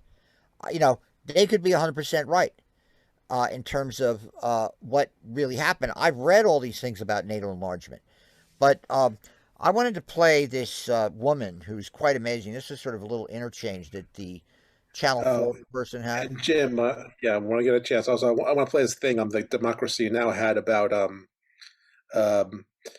Nigerians trying to leave Ukraine and yeah. And it's funny you mentioned that, Alex, because I was talking to the woman who recruited that reporter who dug that person out. Really? No, yeah. For Amy. Yeah. Wow. No, she was. It's Dee Dee Halleck. She was telling me about that report, and actually, I'll give it to Amy. She's dug up some pretty unusual people. Dig up the head of the conscientious objectors of the Ukraine. Yeah. It's pretty interesting. But let me hear. This is like a Russian talking to this British reporter and telling him, going point by point with him about, you're full of shit. President. I'm in constant call, and constant negotiations and communication with him.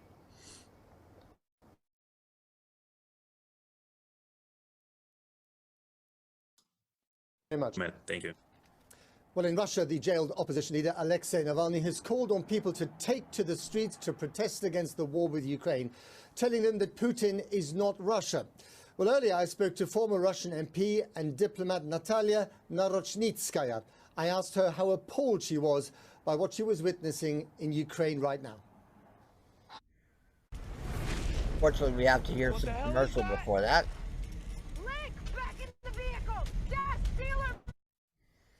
All right, I guess that's stressful. I'm much more surprised how the West could totally ignore the killing, murder of Russian people in Donetsk that was going on in 8 years. I know no matter what I say, you will be on the side of Ukrainians saying that Russians are murderers, etc. But because the information picture on your TV is totally different from the information picture on our TV. That's why it's a conversation between them. That may very well be the case, Natalia. Maybe you're not seeing the full picture in Russia. But as a mother, perhaps a grandmother, I just ask you, do you have a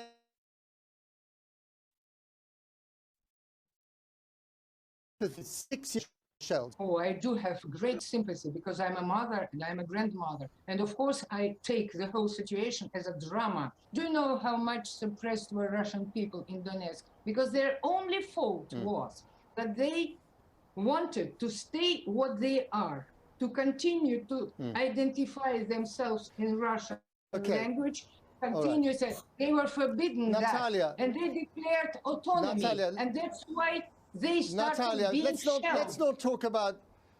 not talk about Donetsk. Let me ask you this very simply: are there Ukrainian tanks in Moscow right now or St. Petersburg shelling Russian civilians? Yes or no? No, in Moscow, no. But in Donetsk, yes. But in Donetsk, yes. But there are Russian. Yes. But there are. Forget Donetsk for a minute. But there are Russian tanks shelling Ukrainian civilians in Kyiv.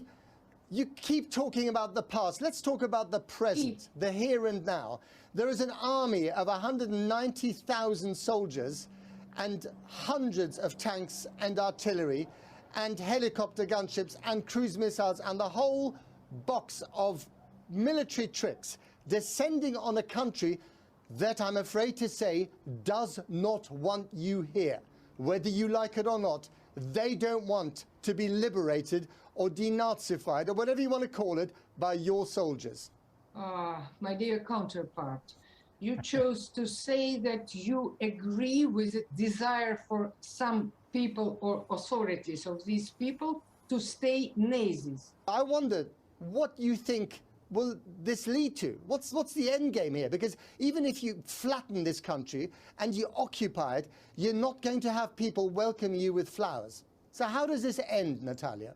This is the federalization of Ukraine, which was the only possible way at the beginning of their state independence to have the state stable, neutral, milking two cows, Russia and the West, but the West didn't want such a Ukraine at all. And if you think that if we didn't do what we now started, and there is no goal to occupy Ukraine, there is a goal of Nazification, denazification, like it was with Germany. But you probably want that new war is started. Ukraine is becoming the trigger for the new Third World War, and we do not want that. And especially you then why did you send? Why did your president send the army in? If the West didn't sponsor the current philosophy and ideology of Ukraine, if NATO was not approaching our borders, if the West answered our legitimate concerns with regard to our security, there wouldn't have been such a situation now. But what you're doing, what your army is doing to these people here, is destroying their cities, killing their children, killing innocent civilians. That is a real thing. That is a real thing that is happening. And I just wonder where you see this all ending, because you're going to have an Afghanistan on your doorstep. And we know what happened with the Soviet army in Afghanistan. You eventually had to leave, and that was the end of the so-called Soviet empire. So how does this end? This will end the same happy end as with Nazi Germany. And we will withdraw certainly from Ukraine after this noble and honest goal is, realized, etc. My final question to you, Natalia, is how does it feel? How does it feel to be the citizen of a pariah state? I think I can address the same question for you, my dear. The country who supports any terrorists in Chechnya, terrorists in Kosovo, and even recognizing this terrorist, center in Europe. Russian army doesn't commit atrocities. Of course, it is shelling, and some people died. But war is war, of course, and it is a drama. And for me, it's also a drama, because the graves of my grandfather lie in the Chernigov region in Ukraine. Natalia, finally, it may be a drama for you sitting in your study in Moscow. It's a lot more than a drama for the people getting killed on the ground in Ukraine. But I'm going to leave it there. Natalia Navarochnitskaya, thank you very much indeed. This interview is now over. It is now over. Thank you. All right, so that was sort of interesting. And see, what that sort of revealed to me is that we're not getting that kind of richness of point of view to understand the Russian arguments. Particularly, she's an elite individual in Russia. But, this is a big blank in how the media is covering this, because, I don't agree with her, but I want to understand the way that she got to think that way, because the issue of Donetsk and Luhansk is indeed a real issue. I sort of view that as another question to explore in depth, because, I have a different interpretation of how that all evolved in February, March of 2014. Different from hers. But I'm just saying, it's like, but anyway, I think what you have, and the other thing that you're going to show, that raises another question. Okay, let's find out all these different people from Nigeria and all these African countries, from India, etc., all these people having these problems entering, surprise, surprise, xenophobic, racist Poland and xenophobic, racist Hungary, and they're going to get the kind of crap that they're getting. I mean, again, nobody in the West is actually pointing out that these No. NATO allies are indeed those Luckily, kind of. the BBC, I'll give them credit. The BBC did point this out. I don't know if they had a piece, but they did do an article on it. But okay, go on. Let's see what you got to. Okay, so show again, them this this. is Amy. Let me share. Oh, and I think I got to share sound and all that. Give me a sec to do that. Yes. All right, let me false. Zoom in. Yeah, it's going. Does she have a glass eye? Is that what that is? Yes. Yes. No, I'll tell you off screen. Okay. United Nations reports more than 800,000 people have fled Ukraine since Russia attacked last week, but many foreign nationals trying to escape have described racist discrimination and abuse, saying they were turned away from buses and at the border while Ukrainians were welcomed with open arms. India's government's dispatched ministers to Ukraine's border with Poland after people from India seeking to cross from Ukraine to Poland reported they were told to go to Romania instead. Citizens of several African countries report they were also pushed back from Poland because they are black. Some 16,000 African students are thought to have been studying in Ukraine. On Tuesday, Ukraine's foreign minister, Dmytro Kuleba, tweeted Russia's invasion had, quote, affected Ukrainians and non-citizens in many devastating ways, and said, quote, Africans seeking evacuation are our friends and need to have equal opportunities to return to their home countries safely. Several African governments also condemned the racism Africans in Ukraine faced while trying to escape, with the African Union calling the treatment a breach of international law. On Tuesday, Democracy Now! Reached 25-year-old Nigerian student Somto Ora after he had reached Warsaw, Poland. He described the discriminatory treatment he and other African students faced as they tried to flee, starting at the train station in Ukraine's capital, Kiev. The first discrimination started in Kiev, which is the capital, at the train station. I was trying to enter, and they were telling us it's only women and children. Then they were only picking white women and children. So when the first train left, the second one came and they said the same thing. We now asked them, what do you mean by women and children? Because we are not seeing you taking any black women here. If you meant white women and children, at least you are being honest. But telling us women and children and not taking African women along is totally rubbish. So we started shouting and started telling them, nobody is going to live here if they don't stick to their words. So they asked us, where are the African women? We started showing them the African women and children, and they were able to board. So another train that is going to Poland came in. I jumped in with other two Africans. I was in the cabin, and they called police on us.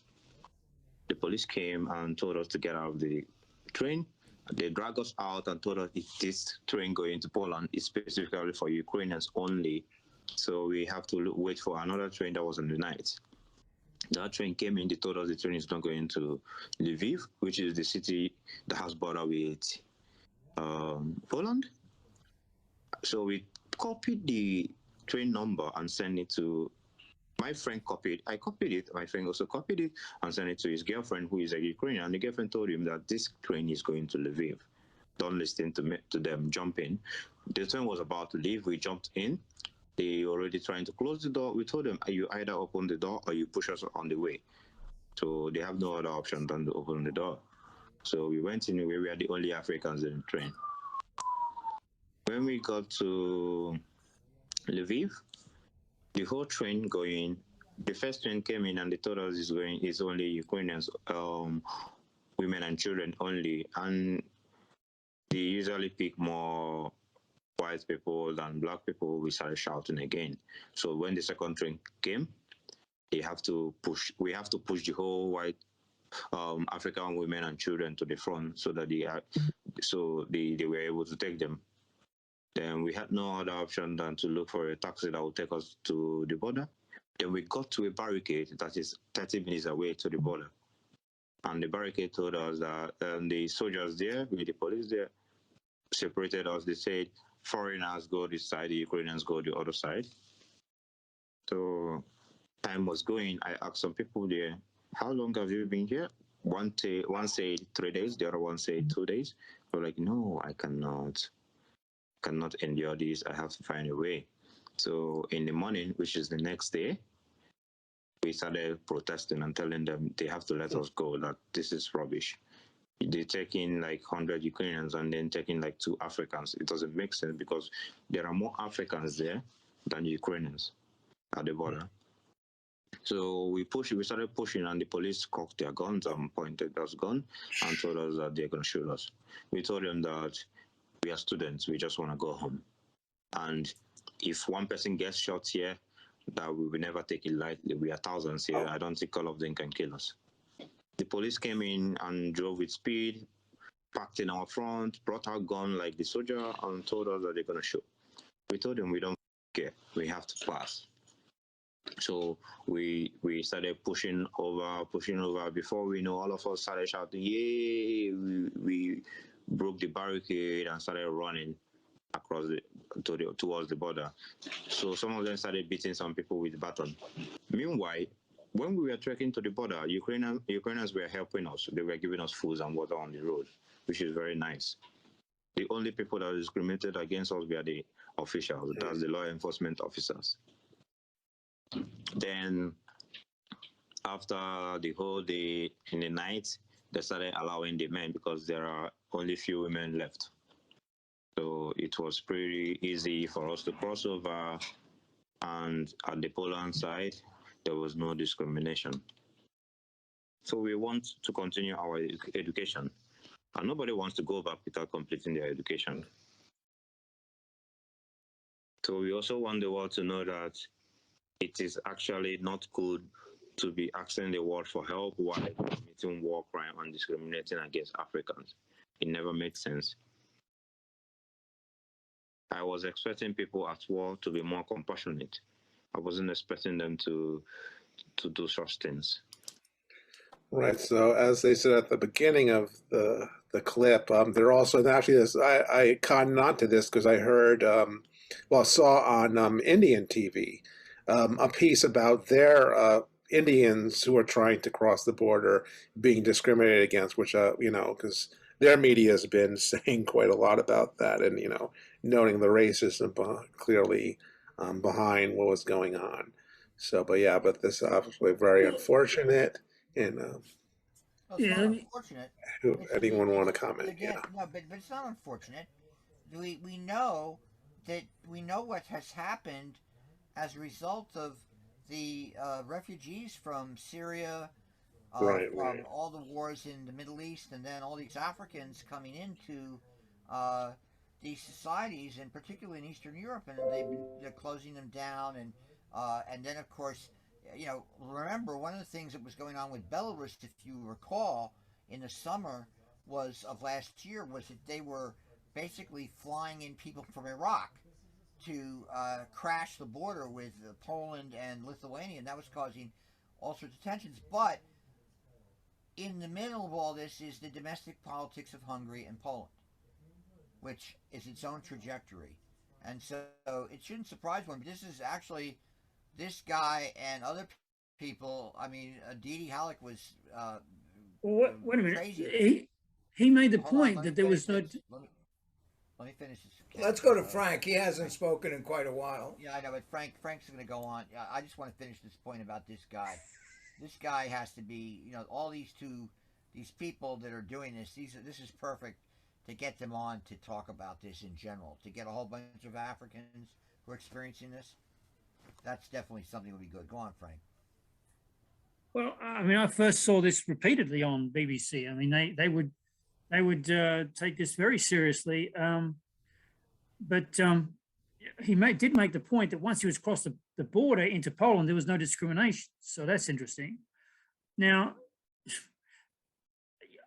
the point about being sympathetic towards the Ukrainian security people, I don't think that's going to hold any water with those who are, convinced that this is xenophobia and discrimination.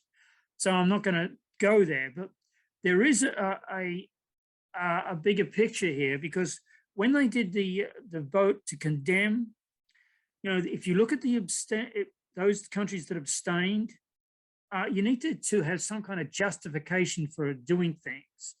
And one of them is obviously that there is this going on, that as bad as it is that this white country predominantly of Ukraine is having a bad time, there's still something wrong with it. Even though, clearly they're wronged, you've got to find something wrong in order to abstain in the General Assembly. And that's what India did. India abstained, South Africa abstained, a good portion, Senegal abstained, a lot of countries abstained. In fact, if you look at world population, you could say that more of the world population abstained than actually condemned, even though it's 141 to 35.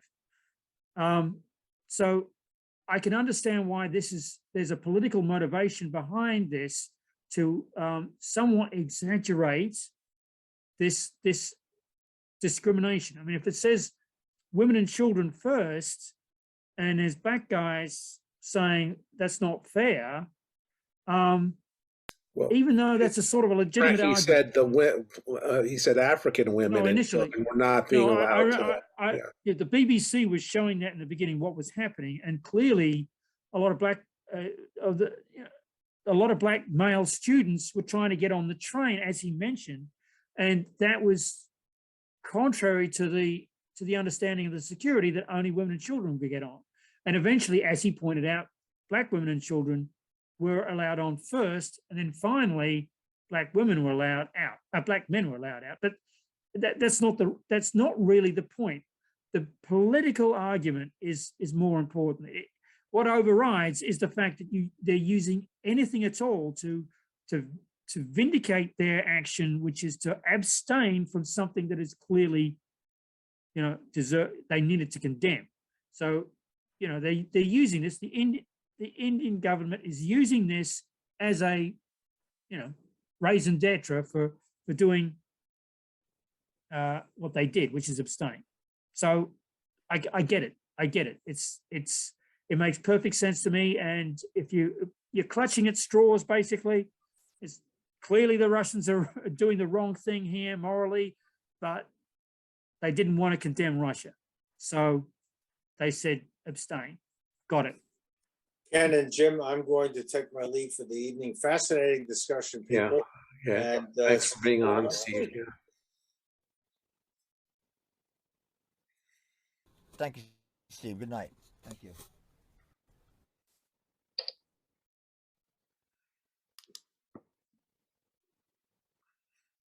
Oh, so I got my crazy comments to add.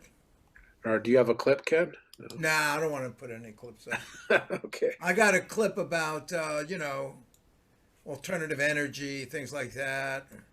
New kinds of jet skis, paragliders, fun stuff.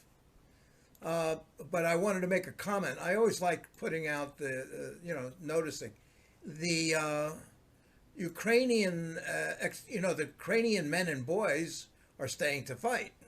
Even some women. They were giving out, what do you call those? The popular rifle that comes from Russia or Israel.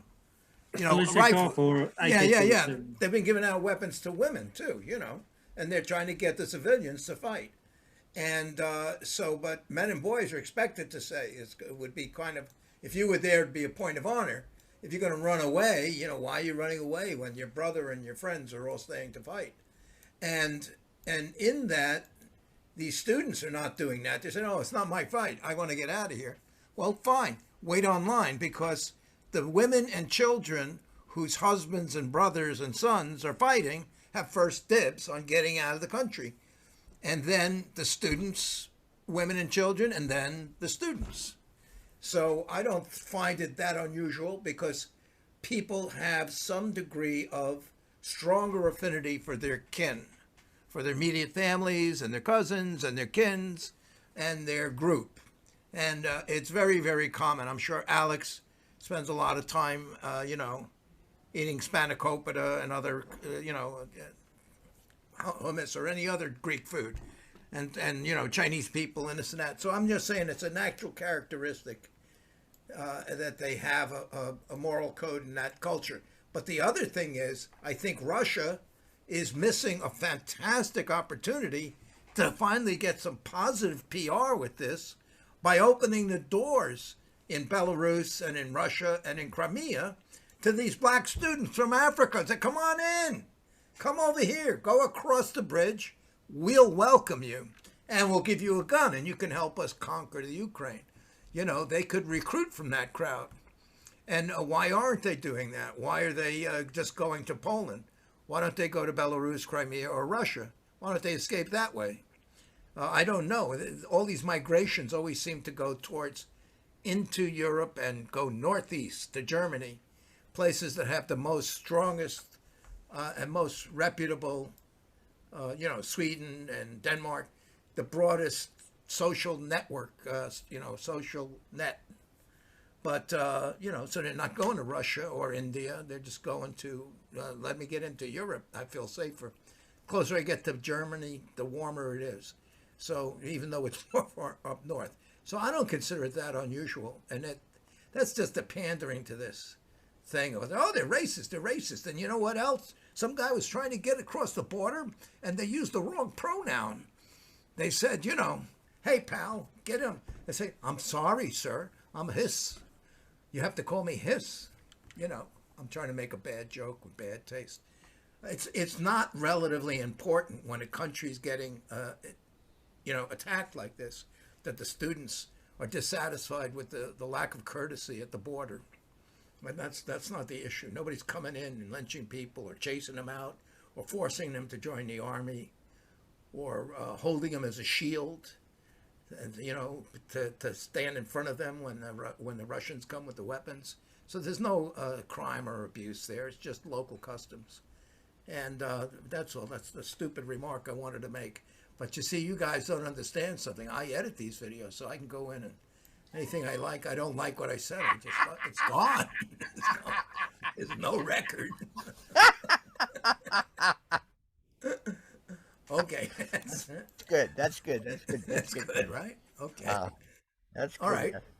All right. Well, why don't we? I'm gonna mute my. Let Dennis. Dennis, let Dennis have the last word. Dennis, your comments on the final. Unmute Dennis. Yeah. You got to unmute.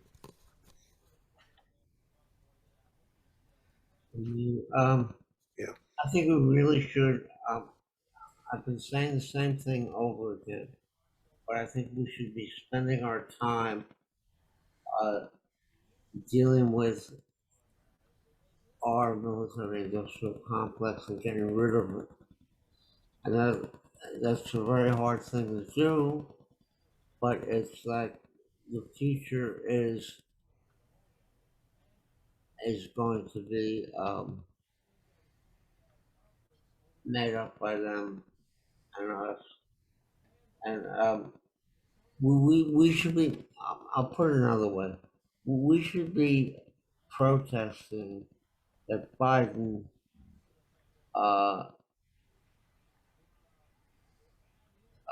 guarantees that Ukraine will not be a NATO country. We should start dealing with negotiations. And I don't see. I think our military-industrial complex, it does not compromise at all. We just want to control everything, and that is a big problem that we have. I'll leave it at that, and we should be talking about that and what we're going to do. Like as Che Guevara called it, we live in the belly of the beast, and the question is, what are we going to do about it? That's it. I just want to, okay, thanks, Dennis. I wanted to say, Frank's been hanging around. I know there's something he wants to say. Let's give the floor to Frank. Go ahead. I just wanted to say that, I mean, from a military history point of view, the odd situation we've got is that I think if this had been done right, from the Russian perspective, they could have reached the Dnieper, secured the Dnieper early on, and just left it at that, and then negotiated beyond that. And then there would have been the diplomatic to and fro's, and essentially it would have been a rump state on the to the west, and they would have secured what they wanted. This is a classic example where, because of planning, because of decision making at the command levels in a war, has caused catastrophic problems for those involved in the war, especially the civilians, but for the military on both sides. This is going to be it may not be that protracted. I don't think it can last that long for the Russians. I don't think they can sustain what they're doing, except possibly out of the Crimea, because it's a short supply run through Crimea and across the Kerch Peninsula, because they've got that bridge, which may suddenly go up if Ukrainian SF know what they're doing. But anyway, this should end relatively soon, I think, and it won't be favorable for the Russians, because Kirby today, the guy who's, the Pentagon spokesman, said that there has been no substantial reinforcement of what they've got, what the Russians have got. So we're talking about, as Jim has highlighted, they've only got limited numbers of infantry to do all this besieging and taking out of all these separate cities, which should not have been the centers of gravity for the initial operation, but they are now, so that you're stuck with it from the Russian point of view. So I think this is interesting. It's going to be interesting to look back as far as, the ramifications for this, because I think honestly that Putin, had this worked, would have had the momentum to really knock American hegemony off kilter, and the whole world order would have been very much on the way out, because it would have been in conjunction with what Xi Jinping does. I'm seeing this as being such a colossal failure and a reinforcement of failure that I really do think not only is Putin jeopardized, but so is Xi Jinping, because he's got the November, he's got to stand before the Politburo in November. And, is he going to get, I guess, reelected or whatever it is? That is a big question, because this has been, it has been essentially, it's neutralized the idea that conventional forces can get an objective and secure a sort of geopolitical goal. And I think they're going to start looking very closely at whether or not he can do that with Taiwan. So I think what we're witnessing is an historical moment, especially from a military history point of view. That's all I would say. Well, we're going through a historical moment, period. I mean, it's and then the issue of what the lessons of China are supposed to learn. I mean, we're looking at those more detailed maps that Alex discovered. They're pretty self-explanatory. I mean, I don't see the correlation of forces estimates particularly enlightened on the part of the Russian General Staff, because they obviously assumed that they were going to be welcomed with open arms, and all these people were waiting to be liberated, and that's what you have to get right down to, because the force ratios are too small. They really are. I mean, these guys aren't stupid. They, this is, I guess, will go down as a classic example of military rigidity and the inability to estimate the foe, because they clearly, if they'd had any kind of clear sense of what they were going to face, they would have definitely acted a lot differently. And even look at the amount of missiles they shot so far. Again, who knows how accurate these estimates are? They're saying over 600 missiles. That's over 7 days. We shot, I'm sure in the Gulf War, we expended, I don't know what the munitions of the Tomahawks are and all that, but I know we shot a hell of a lot of them. And, again, it's just like, let's put down our arms. I'm sure this is what they thought, and it's certainly been a different surprise. So I see this getting worse. I see this is the kind of stuff that could kill everybody in the human race. I mean, this is the kind of stuff that could really go crazy. Because look at Putin. Putin's not exactly Mr. Flexibility. If he thinks he's going to lose... Did you raise the issue of Stauffenberg? Who raised that earlier? Was that you, Frank? Yeah, I did. I'm hoping there's a guy like that out there. Well, you never know. I mean, somebody actually taking the risk of killing him. But World War II, Rommel, and right. That whole thing. He might go like Robespierre, Well, that's true, Robespierre. Yeah, but that's it also depends on how the people around him. I mean, again, Japan went to war. Japan went to war against us in 1941 precisely because they had damaged tremendously their economy, which we did with the oil boycott. So, and the last time in 2014, he threatened to go to war, a general war over the same issue. So I have no idea what the hell. One thing to note is I saw that Europe is dependent on Russia for 40% of their fertilizer. So again, in addition to the gas, that means literal food shortages if things really disconnect between. Well, they're disconnected right now. I mean, you're talking about. Let's go. First of all, it means that the midterms are going to be even more of a crazy situation. Yeah. Because inflation is going to push prices up in this country. People are saying 12% could hit that. Oh. But yeah. On the other hand, if he goes out, he could go out like Kerensky did in a dress. but if it goes badly for Putin, it's going to go great for Biden. I mean, it's going to go. Democrats will sweep the board because if Putin is out the door, if Putin's out the door, you have a totally different world order now. It's totally different because it's the obvious guy will be Navalny. No, he's not going to put no. Again, if he's removed, Frank, you have completely no idea. You could get somebody more nationalistic. Shoigu could step in. I mean, you could get a more reaction. Absolutely, you have no idea. The death of Stalin. Happened. Just look at death of Stalin. It could be anybody. It could be Beria. It could be which would be Narishkin, by the way. It could be him, or they could be throw in the towel and bring out Navalny and let him pardon everybody. Maybe, who knows? It's. I mean, this is going to be an epoch-changing moment, really, a turning point. Well, so. They could shoot a nuclear weapon. See, this is the other thing that's not beyond the realm of possibility. That's true. But I think they're going to use chemicals first.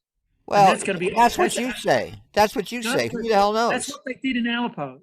They did that in Aleppo. Well, that's going to be Frank, Aleppo. That's been. I mean, it's too long to go into why that's wrong. Well, no, but the issue of Aleppo, the issue of what they did to essentially destroy the to Assad's regime. Aleppo is a good example. So is Idlib, because basically they bombed the hell out of them and they supported indiscriminate use of firepower against civilians and to terrorize them. Pure and simple. And so that's what's being faced right now in their calculations. And, it's sort of interesting. I'm glad you've dug up that map, Alex. That big map is quite revealing.